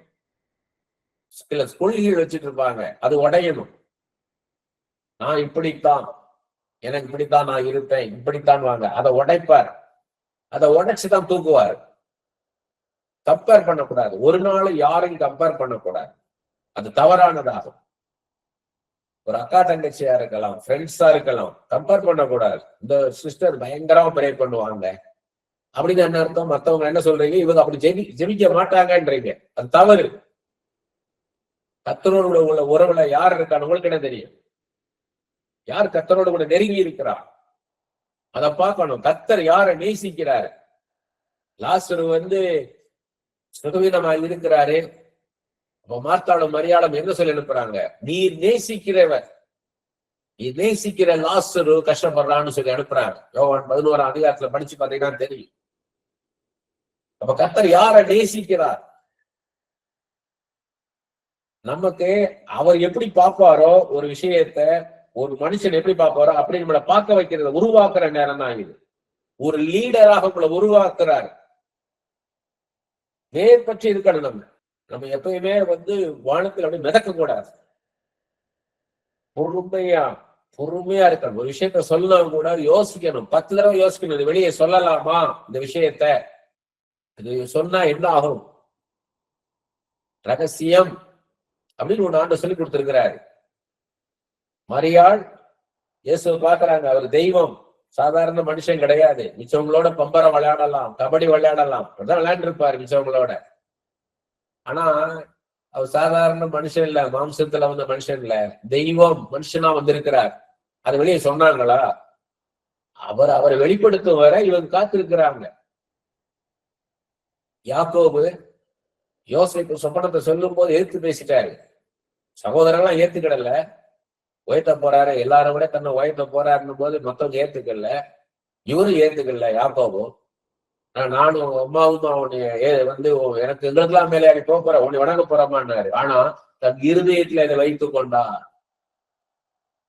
நெகேமியா அதே போல என்ன தரிசனத்தோட அந்த இடத்துக்கு வந்தாரு, யார்ட்டும் சொல்லல என்றார், என் மனதிலே வைத்துக் கொண்டே என்றார். அதே மாதிரி சவுல், கழுதை தேடி போன சவுல் நீதான் அடுத்த ராஜான்னு சொல்லி அனாயிட் பண்ணிட்டாரு சாமுவேல். ஆனா அவங்க சித்தப்பா யோனத்தான்ட்ட சொல்லவே இல்லை. நீ போன காரியம் என்னன்னா, கழுதையின் காரியத்தை மாத்திரம் சொன்னார், ராஜ்யபாரத்தை குறித்து சொல்லவில்லை. அப்ப எல்லாத்தையும் எல்லாமே சொல்லிட்டு இருக்க கூடாது. அமைதியா இருந்து கத்த சொல்லும் போதுதான் அதை சொல்லணும். கத்த சொல்லுவரை சொல்லக்கூடாது. எசேக்கியேல் 3:27 பாத்தீங்கன்னா, நான் வாயை திறக்கும் போது தீர்க்க தரிசனம் சொல்லு, அது வரைக்கும் தீர்க்க தரிசனம் சொல்லாதன்ட்டார். அப்ப நம்ம உருவாக்குற நேரம் நம்மள ஒரு களிமண்ணாக நம்ம ஆண்டவர்கிட்ட கொடுக்கணும். என்னை இப்படி செய்ய, இப்படி வைங்க, அப்படி வைக்காதீங்க, இப்படி நடந்துங்க, அப்படி வைக்காதீங்க. இல்ல, எனக்கு எது சிறந்தது என்பது உனக்கு தெரியும். இன்னும் கரத்தை தருகிறேன், நீரினை நடத்தும். எந்த இடத்துல இருந்தா எனக்கு அது நல்லது என்பதை நீர் அறிவி. ஒரு பெரிய ஊழியத்துல இருந்தேன் ஒரு 6 மாத காலம். நல்ல பெரிய தீர்க்கதரிசி. அவரு கூடயே முதல்ல அந்த ஊழியத்துல அவரோட சேர்ந்தவரை சாதாரண ஒரு வேலையில வச்சிருந்தார். ஒரு நாள் அவர்கிட்ட கேட்டேன், அவர்தான் ஃபுல்லா இந்த நிறுவனத்துக்கே, இந்த ஊழிய ஸ்தாபனத்துக்கே அவர் தான் ஹெட்டா இருக்கணும், ஆனா அவர் சாதாரண ஒரு கடைநிலை ஊழியரா இருக்கிறாருன்னு கேட்டேன். அப்புறம் எனக்கு அந்த ஊழியக்காரர் சொன்னாரு, அவர் எத்தனை மணிக்கு வரார், எத்தனை மணிக்கு போறாருன்னு பாத்தியான்னாரு. காலைல 8:30 மணிக்கு எங்களுக்கு பிரேயர் நடக்கும். 8:30 to 9 ஸ்டாஃப் பிரேயர் மீட்டிங் நடக்கும். கரெக்டா 8:25 உள்ள வருவார். 5 நிமிஷம் முன்னாடி தான் வருவாரு. சாயங்காலம் 5 மணிக்கு எங்களுக்கு எல்லாத்துக்கும் வேலை முடியும். 5:10 போயிருவாரு. அப்ப சொன்ன, இந்த மாதிரி சொன்னேன், எவ்வளவு விடுதலை இருக்கான் பாத்தியான்னாரு. அவனுக்கு அவனை சீஃபா வச்சேன்னா, இந்த ஊழிய ஸ்தாபனத்துக்கே ஹெட்டா வச்சேன்னா அவன் இருக்க முடியுமான்னு கேட்டாரு. அதுக்கப்புறம் சொன்னாரு, அவன் விடுதலையோட இருக்கிறதா முக்கியம். அவனோட பெரிய ஹை பொசிஷன்ல வச்சு சம்பளத்தை கொடுத்தா எதுக்கு, என்ன பிரயோஜனம் கேட்டாரு. அதனால என்ன பலன்னு கேட்டாரு. அவர் 2-3 பொம்பளை பிள்ளைங்க இருந்துச்சு. நான் சொன்னேன், அந்த 2-3 பொம்பளை பிள்ளைங்க இருக்குது. அவங்க எல்லாருடைய திருமணத்தையும் இந்த ஊழியக்காரரை நடத்தி வச்சுட்டார். அது எவ்வளவு செலவோ மொத்த செலவும் இவரே பண்ணிட்டார். யார் யாருக்கு வேலை வாங்கி கொடுக்கணும் இவரே வேலை வாங்கி கொடுத்துட்டார். அவர் சம்பாதிச்சா கூட அதை செஞ்சிருக்க முடியாது. ஆண்டவர் நம்மளை நடத்துறாரு. நம்ம நினைக்கிறோம், நம்ம ஒரு வேலைக்கு போனாதான், நம்ம இந்த நிலத்தை விட்டு இந்த காசு வந்தாதான், நம்மளுக்கு இந்த சுகவீனம் போய் சுகமா இருந்தா இந்த காரியங்கள்லாம் செய்யலாம். கர்த்தர் சொல்றாரு, நீ சும்மா இரு, நான் செய்யறேன், நீ என் பாதத்துல உட்காரு, நான் யாருன்னு தெரிஞ்சுக்கோ, நீ என்னிட்ட பேசு, நான் உனக்கு எல்லாத்தையும் செய்யறேன், நீ உட்காருன்ற, நான் சொல்றதை நீ செய்ய. உனக்கு நான் செய்ய வேண்டியது நீ செய்ய முடியாது. You are not God. நீ ஆண்டவர் கிடையாது, நீ மனுஷன். நான் வெறும் மனுஷன் தான், நான் வெறும் மனுஷிதான் இடத்துல கொண்டு வராரு. அதான் களிமண்ணாக்குறாரு, மண்ணினால உருவாக்கி காமிக்கிறார். தாழ்மையா இரு. ஒரு நிலையற்ற வாழ்க்கை நமக்கு. இந்த இடத்துல நம்ம இந்த பூமியில நிரந்தரமா இருக்க போறது இல்லை. ஆனா பூமியில சந்தோஷமா சமாதானம் இருப்பது தேவ சித்தம். அவர் கொடுக்கிற வாழ்க்கையை வாழணும். நம்ம இந்த வேலை இருந்தா தான் சந்தோஷமா இருக்க முடியும். இந்த அளவு சம்பளம் இருந்தா தான் சந்தோஷமா இருக்க முடியும். இவ்வளவு பணம் இருந்தாதான் சந்தோஷமா இருக்க முடியும். இல்ல, கர்த்தர் உங்க கூட இருந்தாதான் நீங்க சந்தோஷமா இருக்க முடியும். கர்த்தர் இல்லை, நான் வெறும் பணத்தை வச்சுக்கிட்டு நீ சஞ்சலமா தான் இருப்பீங்க. எவ்வளவு கோடீஸ்வரங்களை பார்த்துட்டேன் நானு. எவ்வளவுக்கு அவ்வளவு கோடி பணம் இருக்கோ அந்த அளவுக்கு சஞ்சலம் மிகுதி. ராத்திரி 12 மணி 1 மணிக்கெல்லாம் தூக்கம் இல்லாம படுத்திருக்கிறத பார்த்திருக்கிறேன் நான். கோடீஸ்வரவங்க வியாதியோட போராடிக்கிட்டு இருக்க கோடீஸ்வரங்களை பார்த்திருக்கிறேன். சாப்பிட முடியாது, நல்ல சாப்பாடை சாப்பிட முடியாது, ருசி பார்க்க முடியாது. சஞ்சலம், வருத்தம். கலக்கம், சோர்வு, துக்கம், எப்பொழுதும் பயம். விடுதலையோட வச்சிருக்காரு நம்மள. உமக்கு பிரியமான பாத்திரமாக என்னை உருவாக்கும் அப்பான்னு கேளுங்க. அவள் நம்ம உருவாக்குவார், உயர்த்துவார். கர்த்தருடைய சித்தத்திற்காக, கர்த்தருடைய வேலைக்காக, கர்த்தருடைய ஆசீர்வாதத்திற்காக நாம் காத்திருக்கும் போது அது வீணானது அல்ல. அந்த காலகட்டம் நமக்கு ஒரு வனாந்திரம் போல காணப்படலாம். ஆனால் அந்த காலகட்டம் தான் கர்த்தர் நம்மை உருவாக்கும் காலம், நம்மை செம்மைப்படுத்தும் காலம், நம்மை அவருக்கேற்ற பாத்திரமாக அடுத்த உயர்வுக்கு நம்மை தகுதிப்படுத்தும் காலகட்டமாகும். நமக்கு எதை செய்ய வேண்டும், எப்போது செய்ய வேண்டும் என்பதை கர்த்தர் அறிவார். அதனால்தான் அந்நாள் கர்த்தர் ஞானமுள்ள தேவன், அவர் செய்கைகள் யதார்த்தம் அல்லவோ என்று சொல்லுகிறார். 1 சாமுவேல் 2:3 இருக்குது. கர்த்தர் ஞானமுள்ள தேவன், அவர் செய்கைகள் யதார்த்தம் அல்லவோ, அவர் செய்கைகள் சத்தியம் அல்லவோன்றாங்க. கர்த்தருக்கு தெரியும் நமக்கு என்ன செய்யணும்னு. ஞானமுள்ள தேவன், அவருக்கு தெரியாதுல்ல நமக்கு என்ன செய்யணும், எப்படி செய்யணும் தெரியும். அப்ப நம்ம என்ன செய்யணும், நான் என்ன செய்யணும்னு கேட்கணும். எஸ்ஐயா நான் என்ன செய்யணும்ப்பா, இந்த காலகட்டம் என்ன செய்யணும், நான் எதை விடணும், என்கிட்ட என்ன குறை இருக்கு அதெல்லாம் சொல்லுங்க, நான் எடுத்து போடுறேன். கேட்கணும் நம்ம அவர்கிட்ட. கடல் நீரை போன்ற நமது வாழ்க்கையில் நீந்தும் நாம் தத்தளிக்கும் போது ஏதோ ஒரு கரையை அடைந்தால் போதும் என்று நினைக்கிறோம். ஆனால் கர்த்தர் நாம் எங்கு கரை சேர வேண்டும் என்பதை முன்கூட்டியே தீர்மானித்து அங்கு போய் சேரும் வரை நம்மை நீந்த சொல்லுகிறார். நம்ம ஏதோ ஒரு இடத்துல ஒதுங்கினா போதுன்னு நினைக்கிறோம். தத்தளிக்கும் போது கடல்ல ஏதோ ஒரு இடத்துல கரை ஒதுங்கினா போதுன்னு நினைக்கிறோம். ஆனா ஆண்டவர் இல்ல, இன்னும் போ, இன்னும் நீந்தி போன்றார். ஏன்னா நம்ம எங்க போய் கரை சேருன்றதை அவர் தீர்மானிக்கிறார், முன்குறித்து வைத்திருக்கிறார். நமக்கு களைப்பாய் இருக்குது, உடனே கரை சேர்ந்து விட வேண்டும், இளைப்பாற வேண்டும் என்று நினைக்கிறோம். ஆனால் கர்த்தரோ சரியான இடத்திற்கு, நாம் போய் சேர வேண்டிய இடத்திற்கு நேராக நம்மை நடத்தி செல்கிறார். எது நல்லதோ, எது சிறந்ததோ அதை நாம் பெற வேண்டும் என்பதே தேவ சித்தம். அது வேலையாக இருக்கட்டும், திருமண காரியமாக இருக்கட்டும், இடமாறுதலாக இருக்கட்டும், ஊழியமாக இருக்கட்டும், அதை நாம் பெற்றுக்கொள்ளும் வரை கர்த்தர் நம்மை விட்டு விலக மாட்டார், நம்மை கைவிட மாட்டார். அவரை நாம் பெற்றுக்கொள்ள வேண்டும் என்பதே அவரது தாகம், தரிசனம். அவர் நமக்கு தருகின்ற வாழ்க்கையை நாம் வாழ வேண்டும் என்று வாஞ்சிக்கிறார். ஆனால் நாமோ ஏதோ ஒரு வாழ்க்கையை நாம தெரிந்தெடுத்து வாழ விரும்புகிறோம். உடனடி இளைப்பாறுதலை தேடுகிறோம். ஆனால் அது நமக்கு இளைப்பாறுதலை தராது என்பதை கர்த்தர் அறிவார். இந்த வேலை கிடைச்சா போதும் நம்ம நினைக்கிறோம், இந்த வீட்டை வாங்கினா போதும் நினைக்கிறோம். ஆனா எதிர்காலத்துல அது எப்படி இருக்கும், அந்த இடம், அந்த வேலை, அது நமக்கு சமாதானமா இருக்காது என்பதை கர்த்தர் அறிவார். ஆனால் அது நமக்கு இளைப்பாறுதல் தராது என்பதை கர்த்தர் அறிவார். உடனடி இளைப்பாறுதலை தேடுறோம், ஆனா அது இளைப்பாறுதலை தராது என்பதை கர்த்தர் அறிவார். இந்த இடம் அல்ல, இந்த வீடு அல்ல, இந்த வேலை அல்ல, இந்த மனுஷன் அல்ல என்று கர்த்தர் சொல்லும் போது நமக்கு இளைப்பு, களைப்பு உண்டாகின்றது. நமக்கு நல்லது, சிறப்பானது என்று தோன்றுவதை கர்த்தர் தள்ளிவிட சொல்லுகிறார். ஈசா வீட்டுல சாமுவேல் உட்கார்ந்து பார்த்தது போல, முதல்ல எலியா வரான், அடுத்து அபிநாதா வரான், அப்புறம் சம்புவா வரான். இவங்க எல்லாம் இல்லைன்ட்டாராங்க, நல்லாதான் இருக்காங்க. அப்பதான் சொல்றாரு, இல்ல இவங்கெல்லாம் இல்ல, ஒருத்தன் ஆடு மேய்ச்சிட்டு இருக்கான், அவனை கூப்பிடுன்றார். தாவீதை கூப்பிட்டு, இவன் தான் என் இருதயத்துக்கு ஏற்றவனா இருக்கண்டே, என் சித்தத்தை இவன் செய்வான்றார். அப்படி போல நம்ம உருவாக்க நினைக்கிறார், நம் மூலமாக அவர் வாழ விரும்புகிறார். நம்மள ஒரு பொசிஷன்ல உட்கார வைக்கணும் உருவாக்குறார், உருவாக்கி அந்த பொசிஷன்ல உட்கார வைக்கணும்னு நினைக்கிறார். அந்த வேலையை வச்சு நம்ம கிடையாது, நம்மளை வச்சு அந்த வேலைக்கு ஒரு மரியாதை உண்டாகும். மேனேஜர்ன்ற ஒரு போஸ்ட் இருக்கும், நீங்க போய் ஒரு லீடரா உட்காருவீங்க. மேனேஜர்னா என்ன, ஏற்கனவே நடந்துகின்ற காரியத்தை மேனேஜ் பண்றதா மேனேஜர். புதுசாக காரியங்களை செய்யறவன் தான் லீடர். அந்த வேலையை வெறும் மேனேஜரா இல்ல, லீடரா வருது. ஒரு ஹாஸ்டல் வார்டனா இருக்கீங்க, ஒரு பாய்ஸ் ஹாஸ்டல் வார்டனா இருக்கிறீங்க. நீங்க போய் அந்த வார்டனா இருந்தீங்கன்னா சாதாரண ஒரு டீனா வார்டனா இருக்கிற அந்த பையங்களுக்கு ஒரு முன்மாதிரியாக இருந்து அவங்க ஒரு டிசிப்ளின்களை நடத்தி நல்லா படிக்க வச்சு நல்ல பழக்க வழக்கங்களும் கத்து கொடுத்து அவங்கள உருவாக்குனீங்கன்னா வெறும் வார்டன் கிடையாது, நீங்க அவங்களுக்கு ஒரு பெரிய இன்ஸ்பிரேஷன் ஆயிருவீங்க, ஒரு முன் உதாரணம் ஆயிருவீங்க. அப்படி போல இருக்கணும். நம்ம போன இப்படித்தான் இருக்கணும். ஒரு வார்டன் அப்படி இருக்கணும், ஒரு டீச்சர்னா இப்படி இருக்கணும். அதான் லீடர்ஷிப்ன்றது.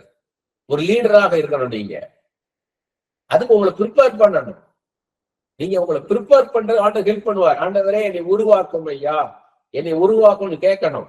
எனக்கு அந்த லீடர்ஷிப் குவாலிட்டியை கொடுங்க. மோசே பவுல்லாம் லீடர்ஸ். மோசே சொன்னாரு, என்னை சுற்றி இருக்க எல்லாரும் இதே மாதிரி ப்ராஃபட் ஆகணும்னாரு. பவுல் சொன்னாரு, எல்லாரும் ப்ராஃபட்ஸ் சொல்லணும், எல்லாரும் ப்ராஃபட்ஸா எழுமணும்னாரு. கிரேட் லீடர் ஜீசஸ் என்ன சொன்னாரு, மாம்சமான யாவர் மீது நாவியை ஊற்றுவேன். நீங்க எல்லாம் தீர்க்க தரிசனம் சொல்லணும், தரிசனம் பார்க்கணும், சொப்பனம் பார்க்கணும். உங்க வீட்டுல வேலை பார்க்கிற வேலைக்காரர்கள் கூட அனாய்ட் பண்ண வேண்டார், யாரையும் விட மாட்டேன்ட்டார். மாம்சமான யாவர் மீது நாவியை ஊற்றுவேன். அப்படி போல எல்லாரும் உருவாகணும். சுயநலமா இருக்க வர முதல்ல புரிஞ்சுக்கணும். ஒருத்தர் சுயநலமா இருக்கிறானாலே அவன் அபிஷேகப்படாதவன். அபிஷேகம் என்ன? பரிசுத்த ஆவியானவர் நமக்குள்ள இருப்பது. பரிசுத்த ஆவியானவர் என்ன? தேவனை ஒருவனும் ஒரு காலம் கண்டதில்லை. தேவன் அன்பாகவே இருக்கிறார். அந்த அன்பு, தேவ அன்பு எல்லாரும் உங்கள் பிள்ளைகள் மாதிரி பார்க்கணும். எல்லாரும் நல்லா இருக்கணும், உயரணும். யூதாஸ் காரியத்தா இருக்கலாம், கேயாசியா இருக்கலாம், பீலியாமா இருக்கலாம். அவங்களும் ரட்சிக்கப்படணும், அவங்களும் ஆண்டவர் வரணும். அது நினைக்கணும், அந்த மனப்பான்மை வரணும். அந்த அன்பு பேசிக்க, அந்த அன்பு நம்ம கூட உண்டாக செய்வார். நீ கஷ்டப்படும் போதுதான் மற்றவங்க கஷ்டத்தை உணருவீங்க. நீங்க கஷ்டப்பட்ட மற்றவங்க கஷ்டத்தை உணர மாட்டீங்க. நாம் இன்றைக்கு நமது மனது விரும்புவதை அடைய நினைக்கிறோம். எதிர்காலத்தில் நமக்கு எது திருப்தியை தருமோ அதை கர்த்தர் மாத்திரமே அறிவார். நமது வேலையாக இருக்கட்டும், வீடு அல்லது ஸ்தலம் மாறும் காரியமாக இருக்கட்டும், பணம் வாங்கும் அல்லது கொடுக்கும் காரியமாக இருக்கட்டும், எந்த காரியமாக இருந்தாலும் கர்த்தரிடம் கேட்டு தேவ சித்தப்படி நாம் செய்யணும். ஏன்னா நம்மளுக்கு எதிர்காலத்தை நோக்கி நடத்துறது யாரு? கர்த்தர் தான். அவர் நோக்கத்தோட ஒரு தரிசனத்தோட நடத்துறார். அதை நம்ம தெரிந்து கொண்டு அதன்படி நம்ம நடக்கணும்.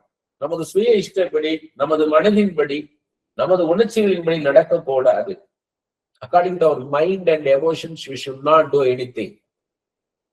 ஏன்னா மனதும் உணர்ச்சிகளும் தற்காலிகமானது, தொடர்ந்து மாறிக்கொண்டே இருக்கும். இன்னைக்கு காலையில நான் சந்தோஷமா இருப்பேன், 1 மணி நேரம் கழித்து துக்கமா இருப்பேன், அடுத்து 1 மணி நேரம் சந்தோஷமா இருப்பேன். அப்ப என் உணர்ச்சிகளின்படி நான் செஞ்சேன்னா நான் செய்யறது நிலையா இருக்காது. ஏன்னா என்னுடைய உணர்ச்சிகள் தற்காலிகமானது, அது மாறிக்கிட்டே இருக்கும். அப்ப நான் அதன்படி நான் செஞ்சேன்னா மாறிக்கிட்டே இருக்கும். அப்ப ஸ்டெடியா இருக்குன்னா ஆண்டோட்ட கேட்டு கேட்டு செய்யணும். ஒவ்வொன்றையும் அநேகர் கஷ்டப்படுவது இப்படி நடப்பதனாலதான். தங்களுடைய மனதின்படி, தங்களுடைய உணர்ச்சிகளின்படி நடக்கும் போதுதான் அவங்க கஷ்டத்துக்குள்ள போயிடுறாங்க. சுயமாக நடப்பது என்பது முதிர்ச்சியானதோ முழுமையானதோ சிறப்பானதோ அல்ல. அது முதிர்ச்சியின்மையாகும், இம்மெச்சூரிட்டி. பின் விளைவுகளை யோசிக்காமல், தரிசனத்தை நினைத்து பார்க்காமல், சூழ்நிலையும் மனிதர்களையும், 2 வித மனிதர்கள், நம்ம உண்மையாய் நேசிப்பது ஒரு பக்கம், நம்மை வெறுப்பவர்கள் எதிர்த்து நிற்பது ஒரு பக்கம். 2ம் தெரியணும் உங்களுக்கு, பேலன்ஸ் பண்ணணும். அதான் நிதானிக்கிறது. ஒரு மனுஷனை பார்க்கும்போது உண்மையா நம்மளை நேசிக்கிறவங்களா, அதை நம்ம எதிர்த்து நிற்கிறவங்களா, போலியா நடக்கிறவங்களான்றதை நிதானிக்கணும். இதெல்லாம் நினைச்சு பார்க்காம, புத்தி இல்லாமல், சுயாதீனம் இல்லாமல், தரையில் கால் பதிக்காமல், without realising the ground reality, தூக்கத்தில் நடப்பது போல நடப்பதாகும். உங்க சூழ்நிலையை வைத்து நீ நடக்கக்கூடாது. உங்கள் சுத்தி இருக்கிற மனுஷங்களை வைத்து நீங்க எதை செய்யக்கூடாது. அவங்க உங்களை புகழ்ந்து பேசும்போது எதை செய்யக்கூடாது. உங்களை தாழ்த்தி பேசும்போது, வருத்தப்படி பேசும்போது அதன் நிமித்தம் எதையும் செய்யக்கூடாது. நீங்க அவுட் ஆஃப் ஃப்ரஸ்ட்ரேஷன், டிப்ரெஷன் செய்யக்கூடாது. அவுட் ஆஃப் ஜாய் எதையும் செய்யக்கூடாது. இதெல்லாம் உணர்ச்சிகள். ஸ்டெடியா இருந்து ஆண்டவர் என்ன சொல்றாருன்னு கேட்டு, ஆண்டவர் உங்கள்கிட்ட சொல்லு வர காத்திருந்து அதன்படிதான் நீங்க செய்யணும். அப்பதான் அது மெச்சூர்டு, முழுமை. அதுக்கு உங்களை இந்த காலகட்டத்துல ஆண்டவர் பழக்கிறார். வேதத்தை தொடர்ந்து படிக்க வேண்டும். இது மதத்தின்படி நடப்பது காரியம் அல்ல. Not religious activity. பைபிளை படிங்கன்னா நிறைய ரிலிஜியஸ் திங்க நினைக்கிறாங்க. இல்ல, இது ஆவிக்குரிய நடத்துதலாகும். Spiritual activity. உங்கள் ஸ்பிரிட்டுக்கு ஏதுவான காரியத்தை தான் நீங்க பைபிள்ல இருந்து படிக்க போறீங்க. நம்முடைய மாம்ச கண்ணெதிரில் நடப்பதை அல்ல, ஆவிக்குரிய உலகத்தில் நடப்பதை நாம் காண வேண்டும். அதன்படி நடக்க வேண்டும். வேதம் நம்மை அதை காண வைக்கும். நம்ம கண் எதிரில சில மனிதர்கள் நமக்கு எதிராக இருக்கலாம், சில சூழ்நிலைகள் நமக்கு எதிராக இருக்கலாம், சில காரியங்கள் நமக்கு வருத்தும்படி இருக்கலாம். உடனே அதை வச்சு நம்ம வருத்தப்படவோ, நம்ம துக்கப்படவோ கூடாது, சோர்ந்து போகக்கூடாது. ஸ்பிரிச்சுவல் ரேம்ல ஆவிக்குரிய உலகத்துல என்ன நடக்குதுன்னு பார்க்கணும். அவங்க பின்னால ஒரு உலகம் இருக்குது. இப்ப யோபு பாத்தீங்கன்னா அவங்க சுத்தி இருந்தவங்க எல்லாம் நெகட்டிவா பேசிட்டு இருந்தாங்க. ஆனா ஆவிக்குரிய உலகத்துல என்ன நடக்குது? அது கர்த்தருக்கும் சாத்தானுக்கும் நடந்த யுத்தம். அது மாதிரி நீங்க பார்க்கணும். ஆண்டவர் என்ன செய்யலாரு, ஆவிக்குரிய உலகத்துல என்ன நடக்குது, இவங்க ஏன் இப்படி பேசுறாங்க அப்படின்றத நிதானிக்க தெரியணும் நமக்கு. எபிரேயர் 4ஆம் அதிகாரம் 12வது வசனம் பாத்தீங்கன்னா, இருதயத்தின் நினைவுகளையும் யோசனைகளையும் வகையறுக்கத்தக்கதாக இருக்கும்ன்றது வார்த்தை. நீங்க பைபிளை படிக்கும் போது உங்களுக்கு அது என்ன நடக்குதுன்றது ஆண்டவர் பேசுவாரு. அது என்ன காரியம் நடக்குது, தந்திரம் பண்றாங்களா இல்ல உண்மையாகவே உங்களுக்காக அவங்க கரிசனையோடு பேசுறாங்களா, இல்ல வெறும் வாய்ப்பேச்சா, அவங்க செய்கைகள் அவங்க அன்பு கிரியுள்ள அன்பா இருக்குமா, உங்களுக்கு ஏதாவது பிரயோஜனப்படுமா, இதெல்லாம் ஆண்டவர் உங்களுக்கு வெளிப்படுத்துவார். நீங்க வேதத்தை படிச்சீங்கன்னா அந்த வேதத்தின் வசனம் மூலமாக உங்கள்கிட்ட பேசுவார், வேதத்தின் சம்பவம் மூலமா உங்கள்கிட்ட பேசுவார். எபிரேயர் 4:13 சொல்றாரு, கர்த்தருடைய பார்வைக்கு மறைவானது ஒன்றும் கிடையாது, சகல சிருஷ்டியும் அவருக்கு முன்பாக வெளியரங்கமாய் நிர்வாணமாய் இருக்கு. கர்த்தருக்கு மறைவானது ஒண்ணுமே கிடையாது, உங்களுக்கு அவர் வெளிப்படுத்துவார். அது வரைக்கும் நிதானிக்கணும். இந்த மெச்சூரிட்டி வந்த பிறகு ஒரு ஜாப்ல உட்கார வைக்கிறாருன்னு வைங்க, ஒரு வாழ்க்கையை உங்களுக்கு கொடுக்குறாருன்னா பெஸ்ட் ஹஸ்பண்டா இருப்பீங்க, பெஸ்ட் ஒய்ஃபா இருப்பீங்க, பெஸ்ட் ஆபீசரா இருப்பீங்க, அந்த இடத்துல பெஸ்ட் டீச்சரா இருப்பீங்க. வெளிப்புறத்தில் நீங்கள் என்ன செய்கிறீர்கள், என்ன செய்ய போகிறீர்கள் என்பதை அல்ல, உள்ளார்ந்த மனிதனை உற்று நோக்கி பாருங்கள். அவுட் சைட்ல நீங்க என்ன செய்யலாம், அப்படி செய்யலாம், இப்படி செய்யலாம், இப்படி செஞ்சிருவேன், இந்த வேலை கிடைச்சா அப்படி பண்ணிடுவேன், அந்த வீடு வித்து அது பணம் கிடைச்சா, அந்த நிலம் வித்து அந்த பணம் கிடைச்சா இதை செஞ்சிடலாம், அதை செஞ்சிடலாம் இல்ல. Watch your inner man, inner personality. உங்க உள்ளார்ந்த மனுஷனை நோக்கி பாருங்க, இன்வர்ட் ஜேர்னிக்குள்ள போங்க. நெகேமியா தன்னுடைய உள்ளார்ந்த மனிதனை நோக்கி பார்க்கிறார், நிதானிக்கிறார். அதுல பாத்தீங்கன்னா நெகேமியா 6ஆம் அதிகாரத்துல 10 முதல் 14 வசனங்கள், மெகதபெயலின் குமாரனாகிய பெலாயின் மகன் செமையா தன் வீட்டிலே அடைக்கப்பட்டிருக்கும் போது, செமையான்றவன் ஒரு தீர்க்கதரிசி, அவனை அடைச்சு வச்சிருக்கிறாங்க. அப்ப சொல்றாரு, அவன் தன் வீட்டிலே அடைக்கப்பட்டிருக்கும் போது நான் அவனிடத்தில் போனேன். நெகேமியா சொல்றார், நான் அவனிடத்தில் போனேன். அப்பொழுது அவன், நாம் இருவருமாய் தேவனுடைய வீடாகி ஆலயத்துக்குள்ளே போய் தேவாலயத்தின் கதவுகளை பூட்டுவோம் வாரும், உம்மை கொன்று ஓட வருவார்கள், இறைவேளை உண்மை கொன்று ஓட வருவார்கள் என்றான். நல்லாதான் இருக்கு, மனிதாபிமானமா பேசுறாரு. நெகேமியா சொல்றாரு, வா நம்ம கர்த்தருடைய ஆலயத்துக்கு ஒளிஞ்சுக்குவோம், உன்னை கொண்டு போட வருவாங்க, அது இன்னைக்கு ராத்திரி உன்னை கொண்டு போட வருவாங்கன்றார். இப்ப நம்ம நினைப்போம், இந்த இவன் செமையா எவ்வளவு நல்ல, நம்மளை எவ்வளவு நேசிக்கிறான்னு நினைப்போம் இல்லையா?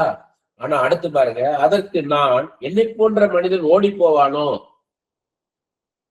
ஓடி ஒளிய சொல்வாரா ஆண்டவர், இப்படி ஓடி ஒளிய செய்வாரா? கர்த்தரை யோசித்து பாக்குறாரு, செமையாவை பார்க்கல, செமையா தன்மையில வச்சிருக்க அன்பை பார்க்கல, இதுக்கு பின்னாடி இருக்கிற கர்த்தரை பார்க்கிறார் நெகேமியா. என்னை போன்ற மனிதன் ஓடி போவானோ, என்னை போன்றவன் உயிர் பிழைக்கும்படி தேவாலயத்தில் போய் பதுங்குவானோ, நான் போவதில்லை என்றேன். தேவாலயம் அப்படின்னும் போது பரிசுத்தமா தெரியுது, இப்படி போல வருவாங்க நம்மளை சுற்றி இருக்கிறவங்க. கர்த்தர் இருக்கிறார், கர்த்தர் பார்த்துக்குவாருங்க. இந்த வேலை போனா என்னங்க, அடுத்த வேலை தூக்கி போடுங்க, வேலைய கர்த்தர் தருவாருங்க. வேலை உடனே டக்குன்னு வேலையை தூக்கி போட்டுறக்கூடாது. கர்த்தர் சொன்னாரா, கர்த்தர் உங்கள்கிட்ட பேசினாரா? எத்திரோ, மோசையுடைய மாமன் எத்திரோ, அவர் யோசனை சொல்றாரு, நீ ஒரே ஆள் உட்காந்து இத்தனை லட்சம் ஜனங்களுடைய நியாயத்தை விசாரிக்கிற, ஒரு 1000 பேருக்கு ஒருத்தர், 500 பேருக்கு ஒருத்தர், 100 பேருக்கு, 50 பேருக்கு, 10 பேருக்கு ஒரு தலைவரை வை, அவங்க எல்லாம் விசாரிக்கட்டும், அவங்களால முடியாத காரியம், பெரிய காரியத்தை மாத்திரம் கொண்டு வரட்டும், அதை நீ கர்த்தர்கிட்ட கேளு.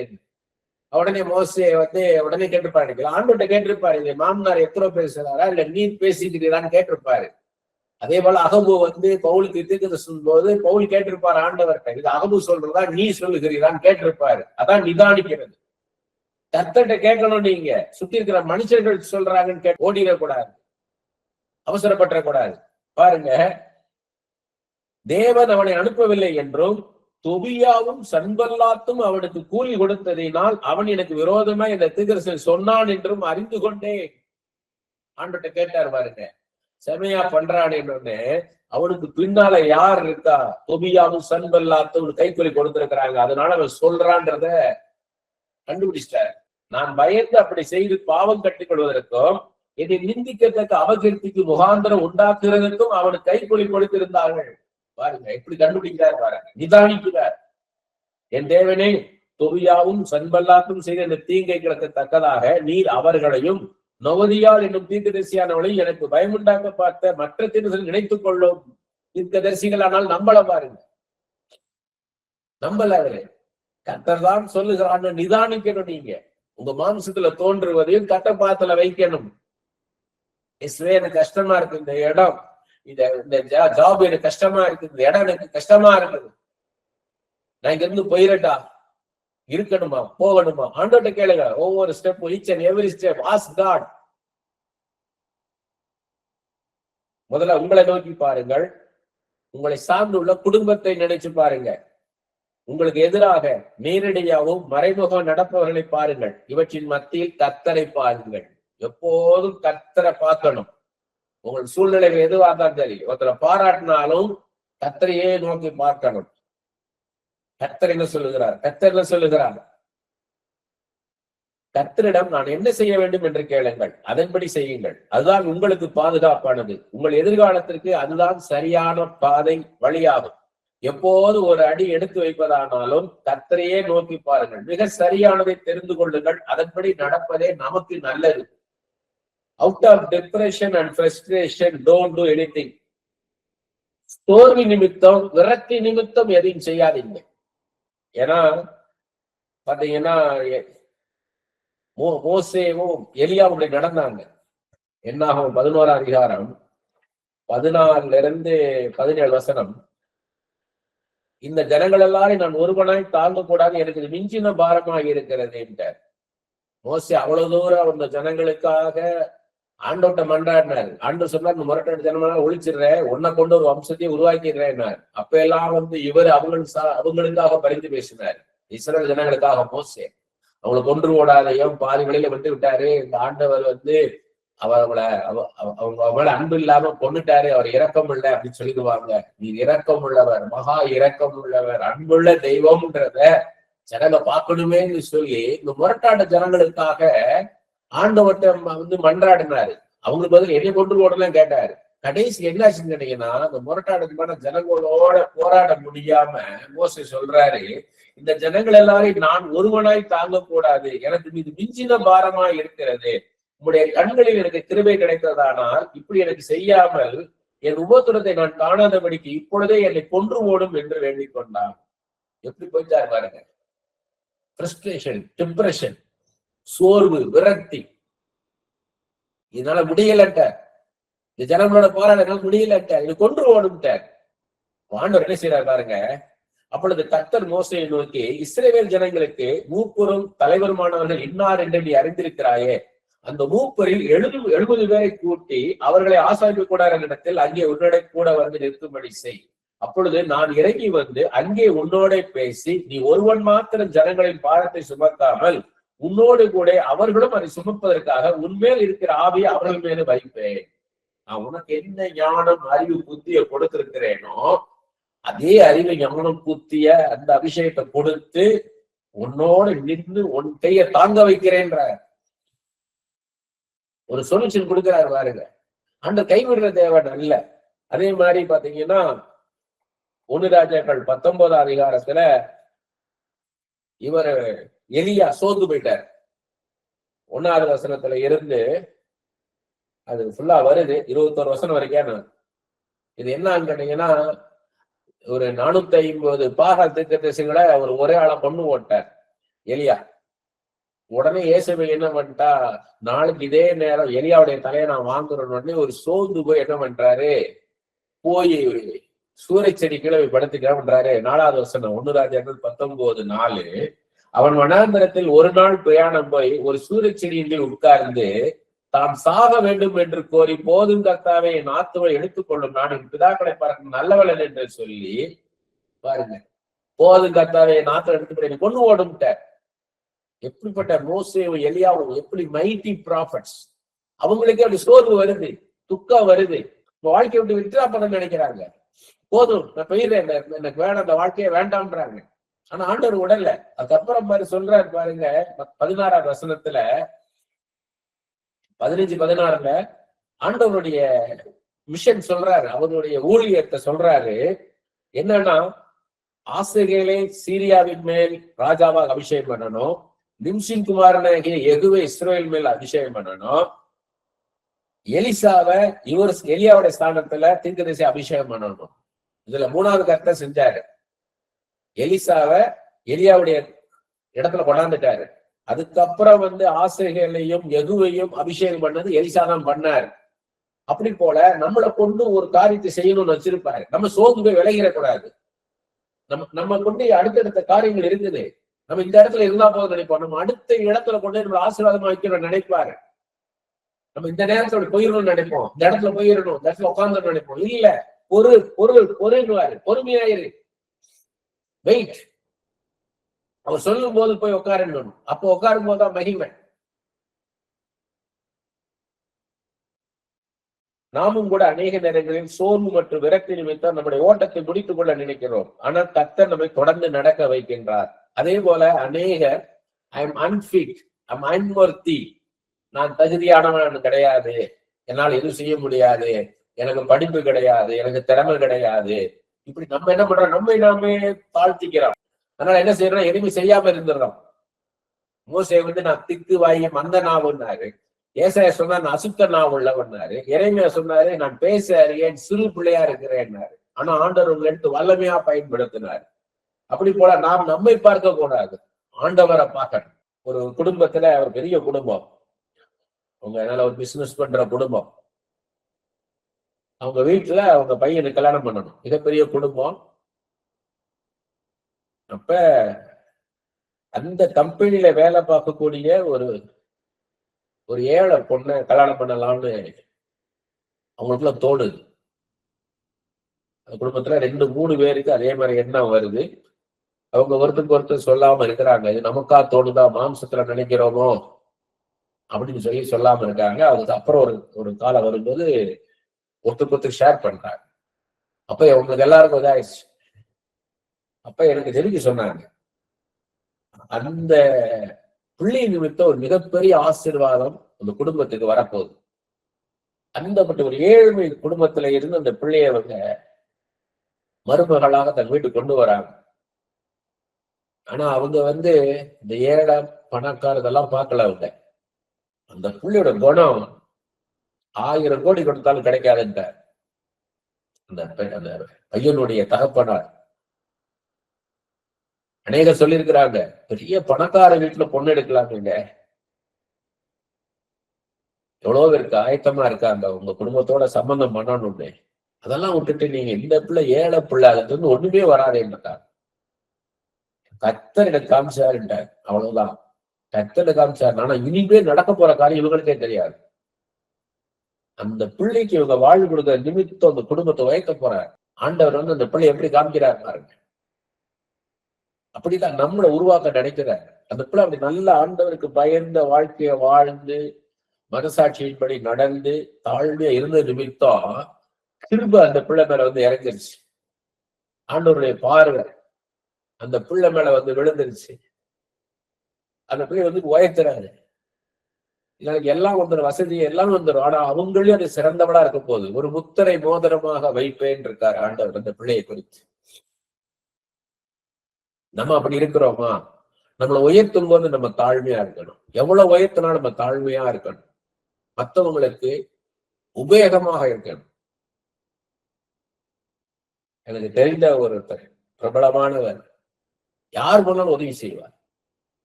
முக்கியமா அவர் எதிர்த்து நிக்கிறவங்க போனா உடனடியாக உதவி செய்வார். அதன் மூலமாக தான் யாரு, தன்னுடைய அன்பு எப்படிப்பட்ட அவங்களை காமிப்பார். மிகப்பெரிய அரசியல்வாதி, மிக பிரபலமானவர். அவர் அவ்வளவுக்கு அவ்வளவு எதிர்த்து பேசுவாங்க. ஒரு அம்மா எவ்வளவு எதிர்த்து பேசணும் அவளை எதிர்த்து பேசுவாங்க. ஆனா அவங்களுடைய புகழ் பணம் எல்லாம் போய் கஷ்டப்பட்டு ஒண்ணுமில்லாம ஆகி போய் அவர்கிட்ட போய் நிற்கும் போது அவருக்குள்ள இருக்க வீட்டு பத்திரத்தை எடுத்து கையில கொடுத்துட்டார். நம்ம ஓப்பனா கேட்டுருச்சு, எனக்கு ஒரு வீடு வேணும் ஐயா, எழுத்து நின்று பேசிட்டேன். நான் இன்னைக்கு ஒரு பிச்சைக்காரி மாதிரி வந்து நின்று இருக்காங்க. நீ எவ்வளவு நீ எழுத்து பேசுன, நீ எப்படியெல்லாம் நடந்துகிட்ட, உனக்கு அதான் நீ அடிபட்ட, அதான் இந்த அடி அப்படின்னு சொல்லல. ஒரு வீட்டை வந்து அந்த அந்த அம்மா கொடுத்துட்டா இருந்தா வச்சுக்கோட்டு. ஒரு உலக மனிதன் அப்படி நடக்கும் போது அபிஷேகிக்கப்பட்ட நாம், தேவ அன்பை பெற்ற நாம் எப்படி நடக்கணும்? நம்ம இருக்கிறத வச்சு கையில இருக்கிறத இது யாருக்குன்னு கேட்டு இருக்கோமா? இது எனக்கு எனக்குன்னு நான் பாக்குறோம் போலயே. இது யாருக்கு? இது யாருக்கு ஆண்டவரே? இந்த அன்பு எனக்கா? இல்ல மற்றவங்களுக்கு. என் அபிஷேகம் எனக்கா? மற்றவங்களுக்கு. எனக்கு வரங்க எனக்கா? மற்றவங்களுக்கு. நான் வாழ்வது எனக்கா? இல்ல மற்றவங்களுக்கு நான் பிரயோஜனமா இருக்கணும், ஆசீர்வாதமா இருக்கணும். அதான் ஊழியம், அதான் வாழ்க்கை, கிறிஸ்தவ ஜீவிதம். அதுதான் நான் சொல்லுவேன். ஒரு காரியத்தை நீங்க செய்யணும்னா அது ரோட்டரி கிளப் செய்வான், லைன்ஸ் கிளப் செய்வானா, நீங்க செய்யாதீங்க. 4 பேருக்கு தையல் மிஷின் வாங்க கொடுக்க போறீங்களா, லைன்ஸ் கிளப் பண்ணுவாங்க, ரோட்டரி கிளப் பண்ணுவாங்க. Social service. Christianity is more then humanity. தியாகம் பண்ணி என்ன பண்றீங்க? மற்றவனால செய்ய முடியாதது உங்களால மாத்திரம் என்ன பண்ண முடியும்? அது கர்த்தர் உங்களை மாத்திரம்தான் வச்சு செய்ய முடியும், வேற யாரை கொண்டு செய்ய முடியாது. அதை செய்யுங்க. ஒருத்தருக்காக செபிக்கிறதுக்காக ஒரு ஊழியக்காரரை கூப்பிட்டேன். வாங்க, நீங்க வாங்க, அவர்கிட்ட வந்து பேசுங்க, கவர்மெண்ட் கேட்டு. ஏன்னா அவர் மூலமா அவர் ரசிக்கப்பட மாட்டாரான்னு அந்த ஊழியக்காரன் சொன்னார். இப்ப அவர் ஃபேமஸ் இல்லையே அப்படிங்கிற. இப்ப அவர் ஃபேமஸ் இல்லையே, அந்த ஆத்மா பார்க்கல. அப்பதான் எனக்கு ஆண்டவர் சொன்னாரு, உன்னை கொண்டு செய்யற ஊழியம் அது, வேற யாரை கொண்டு செய்ய மாட்டாரு, உன்னை கொண்டுதான் செய்வேன். நான் யாரை கொண்டானாலும் பரவாயில்ல நினைச்சேன். இல்ல, கர்த்தர் தெளிவாக இருக்கிறார். கர்த்தர் ஞானம் உள்ள தேவன். உன்னை கொண்டு செய்வேன், உன்னை கொண்டு செய்வேன். அவங்களை கொண்டு செய்ய முடியாதுன்ட்டார். நாம் நம்மை பார்க்க கூடாது, ஆண்டவரை பார்க்கணும். அந்த ஏழை பிள்ளைய உயர்ந்த ஸ்தானத்துக்கு ஆண்டவர் உயர்த்துறாரு பாருங்க. அப்ப நம்மளை எவ்வளவு உயர்த்த முடியும் ஆண்டவரால? அவர் பார்வை அந்த பிள்ளை மேல விழுதுமா, நம்ம மேல விழ வேண்டாம்? அது நம்ம பாத்திரமா இருக்க வேண்டாம்? ஒரு இடத்தை விட்டு இன்னொரு இடத்துக்கு போகும் காரியம் அல்ல, ஒரு வேலையை விட்டு இன்னொரு வேலைக்கு செல்லும் காரியம் அல்ல, நாம் மாறி செல்லும் காரியம் அல்ல, நாம் மாறுகின்ற நேரம் இது. அதான் மாற்றம். நமக்குள்ள மாற்றத்தை உண்டாக்குகிறார். நமக்குள்ள மாற்றத்தை உண்டாக்குறது தான் இந்த மாறுதலை நமக்கு அனுபவிக்கிறார். பிசிக்கலி, எமோஷனலி, மென்டலி நம்மளுக்கு ஷிஃப்ட் நடக்குதுன்னா ஸ்பிரிச்சுவலா நம்மளை ஷிஃப்ட் பண்றாரு. அதனாலதான் நிறைய நேரம் தீர்க்கதரிசனம் சொல்வதும் ஜோசியக்காரர் சொல்வதும் ஒரே மாதிரி இருக்கும். இப்ப தமிழ்நாட்டுல அடுத்து என்ன நடக்க போகுது, அரசியல் என்ன நடக்க போகுது அப்படின்னு சொல்லி தீர்க்கதரிசனம் சொல்றதும் ஜோசியக்காரர் சொல்றதும் ஒரே மாதிரி இருக்கும். எப்படி? ஏன்னா ஒரு மனுஷனை எப்படி நடத்துவார், இது வரைக்கும் எப்படி நடத்திருக்கான்றத பார்த்து அவங்க கணிக்கிறாங்க. அவங்க மனுஷ யூகத்துல மனுஷனுக்கு சம்பந்தப்பட்ட காரியம்னால அவங்க பேசுறதும், நாம ஒரு மனுஷனுக்கு தான் பேசுறோம். இப்ப பரலோகத்தை குறிச்சு நம்ம பேசுறோம், நாம பேச முடியாது.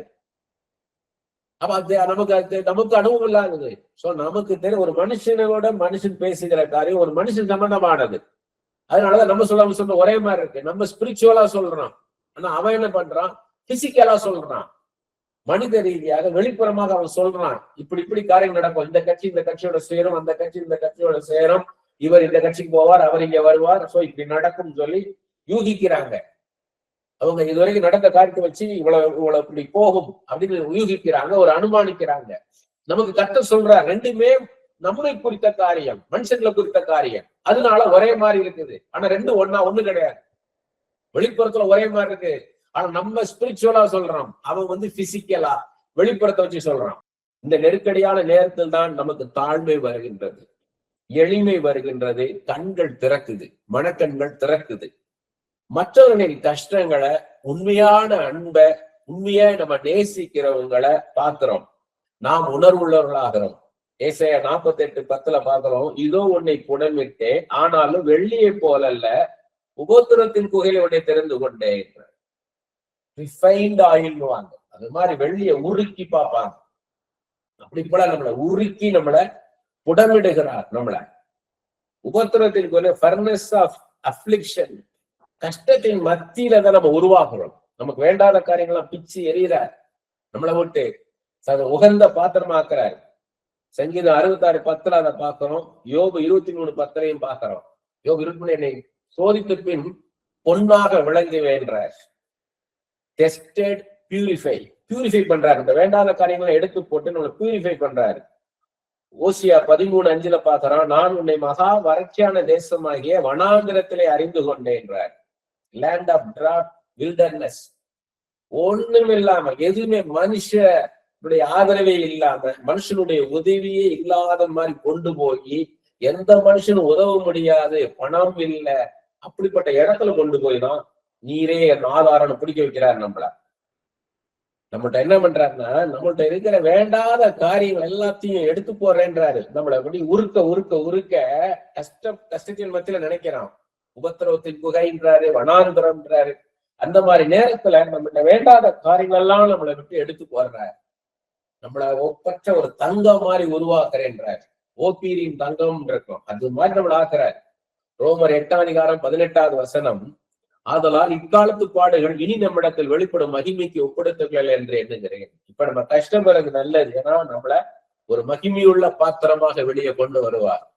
2 கொரிந்தியர் 4:17 மேலும் காணப்படுகிறே அல்ல, காணப்படாதவர்களை நோக்கி இருக்கிற நமக்கு அது சீக்கிரத்திலேயே லேசான உபத்திரம் மிகவும் அதிகமான நித்திய கன மகிமை உண்டாக்குகிறது. உங்களை சிறந்த பாத்திரமாக நம்ம உருவாக்குறார்.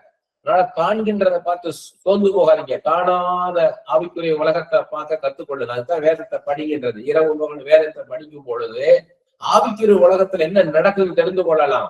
ஒருத்தவங்களை பாராட்டி பேசினாலும், ஒருத்தவங்களை எதிர்த்து நின்னாலும் வேதத்துல இருக்குது. ஏன் அப்படி நடக்குது, எதற்கு நடக்குது? கர்த்தர் இருக்கிறார். 3வது ஒரு ஆள் இருக்கிறத பார்த்துக்கிட்டே இருங்க. இயேசு கிறிஸ்து உங்களோட எப்போதும் இருக்கிறார். ஒருத்தர் உங்களை தாழ்த்தும் போதும் இகழ்ந்து பேசும் கர்த்தர் உங்களோட இருக்கிறார். இயேசு கிறிஸ்து உங்களோட இருக்கிறார்.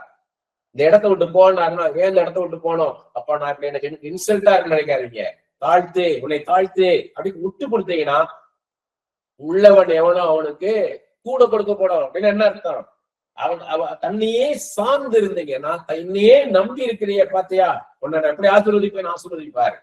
இல்ல என் வேலை நீ இடிச்சு பிடிச்சு கொடுக்கூடாது. ஒரு சம்பவம் சொல்லுவாங்க. ஒரு படகு உடைஞ்சி காட்டாறு மாதிரி போயிருக்குது. ஒரு படகை உடைஞ்சு எல்லாரும் அந்த இதை பிடிச்சிட்டு போயிருக்கிறாங்க. ஒருத்தர் அதே மாதிரி ஒரு சின்ன ஒரு சக்க மாதிரி இருந்திருக்குது. அந்த போட்ல உள்ள ஒரு இது இந்த மரத்தை பிடிச்சிட்டே போயிருந்துருக்கிறான். மேல இருந்து சத்தம் வந்தது, அதை விடுன்னு. இவன் அதை விட மாட்டேன், அதை வச்சுதான் நான் அதுதான் என்ன கொண்டு போயிட்டு இருக்கேன்னு. அதை விடுன்னு. நான் என்னைய நம்புன்னு. நம்ம என்ன பண்றோம், அதை பிடிச்சுக்கிறோம், வேலையை பிடிச்சுக்கிறோம், காசை பிடிச்சுக்கிறோம், மனுஷர்களை பிடிச்சுக்கிறோம். இதை விடு, என்ன எப்படி காணாத தேவன் அவர் என்ன பாருன்றாரு. நான் தான் நிரந்தரம், இதெல்லாம் தற்காலிகமானது, மனுஷனை பார்க்காத. எரேமியா 18:4 குயவன் மடைந்து கொண்டிருந்த மண்பாண்டம் அவன் கையிலே கெட்டு போயிடுச்சு. அப்பொழுது அதை திருத்தமாய் செய்யும்படிக்கு தன் பார்வைக்கு சரியாய் கண்டபடி குயவன் அதை திரும்ப வேலை பாண்டமாக வணைந்தான். ஆண்டவர் நம்மளை வணைஞ்சுக்கிட்டே இருக்கிற சூழ்நிலை மூலமாக, மற்ற மனுஷர்கள் மூலமாக நம்மளை என்ன பண்றாருன்னா, நம்மளை வணைந்து எடுக்கிறார். கர்த்தர் இஸ்ரவேல் ஜனங்களுக்கு அடிமைத்தனத்திலிருந்து மகா பெரிய விடுதலையை தந்தார். அவர்கள் விதைக்காமல் உழைக்காமல் வானத்திலிருந்து கர்த்தர் தந்த மன்னாவை பெற்றுக்கொண்டார்கள். ஆனால் முறுமுறுத்தார்கள். நாங்க ஏற்கனவே இருந்தா தேவையில்ல, அங்க இருக்கிற மச்சங்களையும் பூண்டுகளையும் வெங்காயங்களையும் எங்களுக்கு சாப்பிட்டு இருந்தாலே போதும், என்ன வெறும் மண்ணான்ட்டாங்க. அவங்களுக்கு திருப்தி இல்லை. சரீர சாப்பாட்டிற்கு முக்கியத்துவம் கொடுத்தார்கள். அவர்களுடைய ஆவியில் விடுதலை உணராமல் போனாங்க. எப்படிப்பட்ட அடிமைத்தனத்திலிருந்து கர்த்தர் விடுதலை கொடுத்திருக்காருன்றதை உணராம போனாங்க. ஆவியில விடுதலை கொடுத்திருக்கிறாரு. வெறும் சாப்பாட்டுக்காக போய் வெளியில இருக்க சாப்பாடா முக்கியம்? எவ்வளவு பெரிய விடுதலை ஆவியில அவங்களுக்கு.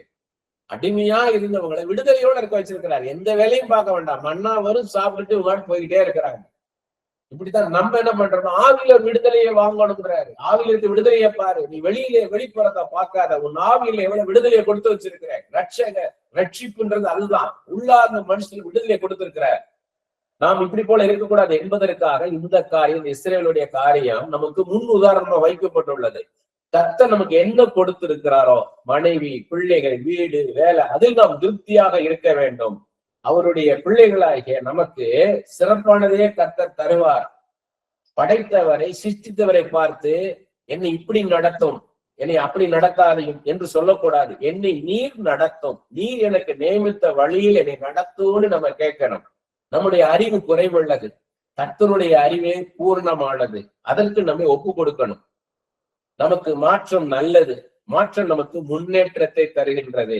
அதனால்தான் கர்த்தர் நமக்கு மாற்றத்தை தருகிறார். நிறைய மனைவிமார்களுடைய ஜபமே புருஷனை மாற்றும், ரட்சியும். அவங்க நல்லா ஜெபிக்கணும், என் புருஷன் நல்லா ஜெபிக்கணும், நல்ல வேதத்தை தியானிக்கணும், கர்த்தருக்கு பயந்த வாழ்க்கையை வாழணும், மனசாட்சியின்படி வாழணும். இதுதான் மனைவிமார்களுடைய ஜபமே. புருஷன்மார்களுடைய ஜபமும் இருக்குது. புருஷன்மார்களுக்கு என்ன இருக்குது?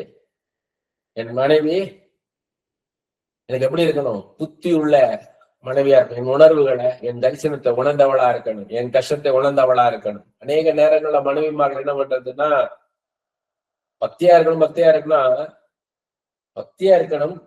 அதே நேரத்துல அவன் புருஷனா இருந்து, தகப்பனா இருந்து, மகனாக இருந்து, மருமகனாக இருந்து அவன் எதை செய்யணும் அதை செய்யணும்ன்றதையும் மனைவிமார்கள் உணரணும். மனைவிமார்கள் இவங்க இஷ்டம் போல அவர் நடக்கணும்னா அப்ப கர்த்தருடைய பங்கு என்ன? கர்த்தர் ராஜரிகம் பண்ணுகிறார்ல, மனைவி ராஜரிகம் பண்ணுகிறார். அநேக புருஷன்மார்கள் அப்படிதான். மனைவி பக்தியா இருக்கிறான்றதுக்காக மனைவிக்கு பயந்த வாழ்க்கையை வாழ்ந்து மனைவிக்கு அடிமையாய் போனார்கள். அப்படின்னா ஆண்டவரே இயேசு கிறிஸ்துவே வந்து, வா மகனை, நாள் இருந்து ஒரு நிமிஷம் மனைவிட்ட கேட்டுக்கிறேன், இயேசு இப்படி சொல்றாரு, என்னமா செய்யட்டும்? அப்ப அங்க யாரு கர்த்தர்? ஆண்டவர் யாரு? அங்க ஆளுகை செய்யறது யாரு? அந்த மனைவி தான் அங்க ஆளுகை செய்யறார். மனைவி என்ன சொல்லணும்? ஆண்டவர் என்ன சொல்றாரு, வேதத்தை என்ன சொல்றோ அதன்படி நடக்கணும்னு சொல்லி ரெண்டு பேரையும் ஆண்டவர் தான் ஆளுகை செய்யணும். மனைவி புருஷன் ஆளுகை செய்யக்கூடாது, புருஷன் மனைவி ஆளுகை செய்யக்கூடாது. அந்த வீட்டின் தலைவர் யார்? அந்த குடும்பத்தின் தலைவர் இயேசுவா தான் இருக்கணும். அவங்க ஆண்டவர்கிட்ட கேட்கணும். மனைவிமார்கள் என்ன பண்றதுன்னா, தங்க வீட்டார் வந்தாருன்னா வந்து உட்கார வச்சு அவங்களுக்கு சாப்பாடை போட்டு அவங்களுக்கு கேட்காதெல்லாம் கொடுத்து, கேட்கறது மாத்திரம் தான், கேட்காதையும் கொடுத்து சந்தோஷமா இருக்கணும். ஆனா புருஷ வீட்டுல யார் வந்தாலும் பிடிக்காது இந்த மனைவிமார்களுக்கு. உடனே மூஞ்சி தூக்கி வச்சிருவாங்க, வரக்கூடாது. புருஷ வீட்டுல இருந்து யாரும் வரக்கூடாது, புருஷன் மாத்திரம் தான் இருக்கணும், புருஷன் சார்ந்து யாருமே வரக்கூடாது. ஆண்டவர்கிட்ட கேட்கணும் ஒவ்வொன்றையும். இதை நிமித்தம் ஒன்னு ஆசீர்வதிப்பேன். ரூத்து மாமியாரோட இருந்தான், தன் தாயை போல நேசிச்சாங்க. நல்லதா போச்சு, அப்பா டாட்டா பை பை அப்படின்னு நகோமிக்கு சொல்லிட்டு ரூத்து போயிருக்கலாம்ல, போகல. உம்மோடதான் நான் வருவேன். இது எதுக்கு ஆண்டவர் சொல்றாரு? நம்ம அப்படி இருக்கத்தான். நம்ம அன்பினாலே எல்லாத்தையும் நமக்கு என்ன பண்ணுவாரு, அவரோட நெருங்கி இருந்தா நீ சொல்றதெல்லாம் செய்வார். நம்ம பயப்பிரகாரம் நடக்காது. நம்ம என்ன சொல்றோம் அப்படி கேட்பாரு ஆண்டவர். ஆண்டவரோட நடந்தீங்கன்னா ஆண்டவர் நினைக்கிறாங்க ரிச்சீடா இருப்பாருங்க. அவர் ஒரு சர்வாதிகாரியா இல்ல, அவருடைய இருதயம் இழகன இருதயம். ஆண்டவரே இந்த சூழ்நிலை எனக்கு இருக்குது, என் பிள்ளை படிக்க வேண்டிய நேரம் இது, இந்த நேரம் சொந்த பந்தம் யாரும் உட்காரக்கூடாதுன்னா அப்படியே செய்வார். ஆண்டவரே இந்த இடம் எனக்கு வித்ததுன்னா நல்லா இருக்கு ஆண்டவரே, இந்த செட்டில் ஆயிடுவான் ஆண்டவரே அப்படின்னு என்ன செய்வாரு. அதுக்கு நீங்க ஒரு திட்டம் போடக்கூடாது. இந்த நிலத்தை வித்து, இந்த வச்ச பணத்தை வச்சு நான் அப்படி பண்ணிக்கலாம் இப்படி பண்ணிக்கலாம் அப்படி நீங்கன்னா விடமாட்டார். அதே போல தாய் இருக்காங்க, அந்த தாய்க்குள்ள ஸ்தானத்தை கொடுக்கணும். நீங்க தாய் படிக்காதவங்களா இருக்கலாம், உங்களை படிக்க வச்சது யாரு? இந்த அளவுக்கு உங்களை படிக்க வச்சது யாரு? அந்த தாய் தான் உங்களை படிக்க வச்சது. கடைசியில மேல ஏறி தாயை போட்டுக்கிட்டு டார்ச்சர் பண்ணக்கூடாது. நீ அதை செய் இதை செய்ய சொல்லக்கூடாது. தாயை கனப்படுத்தணும். தாய் உன்னதமான ஸ்தானம். தாய் இந்த ஸ்தானம் எப்பயுமே நான் சொல்லுவேன். தாய்மார்கள் பலவீனமானவர்கள் நினைக்கிறாங்க. இல்ல, அவங்க பலம் உள்ளவர்கள். அவங்க அன்புனால பிள்ளைகள் அவங்க என்ன சொன்னாலும் கேட்க மாட்டேங்குது. ஏன்னா தகப்பன்மாருக்கு பிள்ளைகள் பயப்படுவாங்க, தாய்மார்கள் பிள்ளை பயப்பட மாட்டாங்க. ஏன்னா இலகன மனசு. அதனால என்ன பண்றது, தாயை மிரட்டுறது.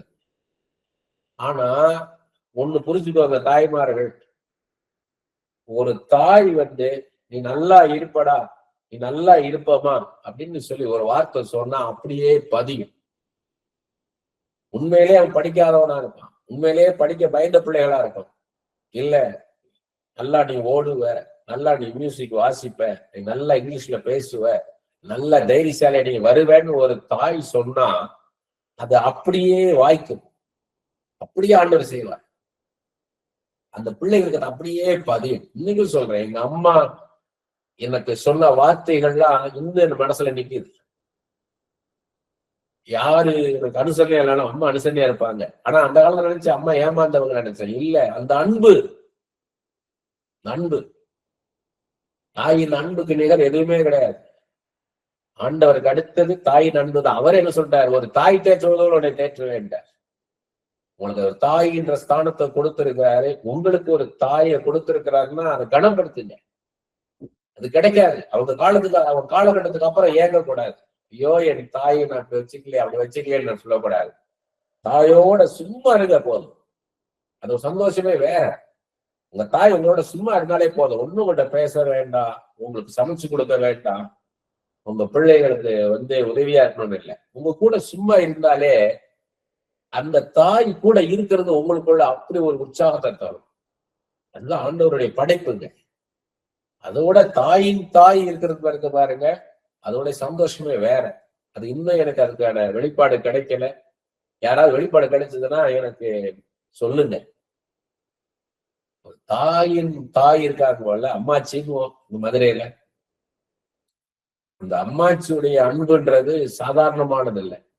வேற பிள்ளைகளை ஒரு தாயை காட்டிலும் அந்த தாயின் தாய் நேசிக்கிற அன்பு மகத்துவமானது. அது எதுனால? அது ஆண்டவர்கிட்ட தான் கேட்கணும். அன்பை படைத்த தெய்வம். சோ நமக்கு மாற்றம் நல்லது. நம்ம மாறிக்கிட்டே இருக்கிறவே நினைக்காதீங்க. என்னடா ஒரு இடத்துல நம்ம செட்டில் ஆக விட மாட்டேங்கிறாரு, நம்மளை அடுத்து கொண்டு போயிட்டே இருக்கிறாரு நினைக்காதீங்க. மாற்றம் நல்லது. ஒரே மாதிரியான ஒரு மொனாட்டனஸ் லைஃப், ஸ்டீரியோடைப் லைஃப் வாழாதபடிக்கு, சேச்சுரேட் ஆகாதபடிக்கு, அவ்வளவுதான் திரும்ப திரும்ப அடிக்கிறது வாழ்நாள் இதே வாழ்க்கை தானே அப்படின்னு சொல்லி ஒரு சேச்சுரேட்டட் லைஃப் வாழாதபடிக்கு அடுத்தடுத்து மாற்றத்தை கர்த்தர் நமக்கு தருகிறார். ஒரு சுவாரஸ்யமான ஒரு இன்ட்ரெஸ்டிங் லைஃபை நமக்கு தரார். ஒரு ஜாய்ஃபுல் லைஃப் இது, ஒரு இன்ட்ரெஸ்டிங் லைஃப் இது, அதை நமக்கு தராரு. அது எவ்வளவு பெரிய காரியம். அதை நம்ம மனமும் வந்து ஏற்றுக்கொள்ளணும். ஆண்டவரே எனக்கு மாற்றத்தை தாரும் ஐயா, என்னை மாற்றும், என்னை சுற்றி இருக்கிற சூழ்நிலைகள் நிமித்தம் எனக்குள்ள ஒரு மாற்றத்தை உண்டாக்குகிறேன். என்னை சுற்றி இருக்கிற மனுஷர்கள் மூலமாக எனக்குள்ள ஒரு மாற்றத்தை உண்டாக்குகிறேன். எனக்கு அதை தாரும் ஐயான்னு கேளுங்க. அது என்ன மாற்றம் சொல்லி தருவாரு. தாழ்மை, மற்றவங்களுக்கு முன்பாக தாழ்மையா இருக்கணும், மற்றவங்களை உயர்த்தி பார்க்கணும், மற்றவங்களை கனப்படுத்தணும். யாராக இருந்தாலும் சரி அவங்களை கனப்படுத்தணும். ஏன்னா ஒரு கழுத மூலமா பேலியாம்கிட்ட பேசுறாரு, ஒரு அகபு மூலமா பவுல்ட்ட பேசுறாரு, ஒரு எத்திரம் மூலமா ஓசிட்ட பேசுறாரு, ஒரு அனனிய மூலமா பவுல்ட்ட பேசுறாரு. யாரை கொண்டு வேணும் கர்த்தர் பயன்படுத்த முடியும்? அற்பமான ஜனம் நினைக்கிறோம். ஆனா அவங்கள வச்சு மகிமையா பயன்படுத்துவார். அதனால யாரையும் அற்பமா நினைக்க கூடாது. அவங்கள்ட்ட இருந்து நம்மளுக்கு கர்த்தருடைய வார்த்தை வரலாம், அதை மிஸ் பண்ணிடக்கூடாது. யாரையும் அற்பமா நினைக்க கூடாது. யாரையும் கம்பேர் பண்ணாதீங்க. அவர் பெரியவர், அவர் அப்படி ஜெபிப்பார், அவர் நின்னாலே அப்படி தேவ பிரசன்னம் இருக்கும், அப்படிலாம் யாரையும் கம்பேர் பண்ணாதீங்க. யாரை உயர்த்தார்? முந்தினோர்கள் தாழ்ந்தவனுக்கு கிருபை, அதிகமான கிருபை வந்து இறங்கும். அதனால யாரு ஆண்டவரே நாங்கள் எப்படி பார்க்கணும், இந்த சூழ்நிலை எப்படி பார்க்கணும், இந்த வேலையை நான் எப்படி பார்க்கணும், என் மனைவியை நான் எப்படி பார்க்கணும், என் புருஷனை நான் எப்படி பார்க்கணும், என் பிள்ளைகளை நான் எப்படி பார்க்கணும், என் தாயை நான் எப்படி பார்க்கணும், என் தகப்பனை நான் எப்படி பார்க்கணும், மற்றவங்களை எப்படி பார்க்கணும் சொல்லித்தாரே. அப்படி நீங்க அவரை போல பாக்குறீங்கன்னா அதை உங்களுக்குள்ள மாற்றம், ஒவ்வொரு பெரிய மாற்றத்தை உண்டாக்குவார். அவரை போல சிந்திக்க, அவரை போல பார்க்க, அவரை போல நடக்க உங்களை நடத்துவார்.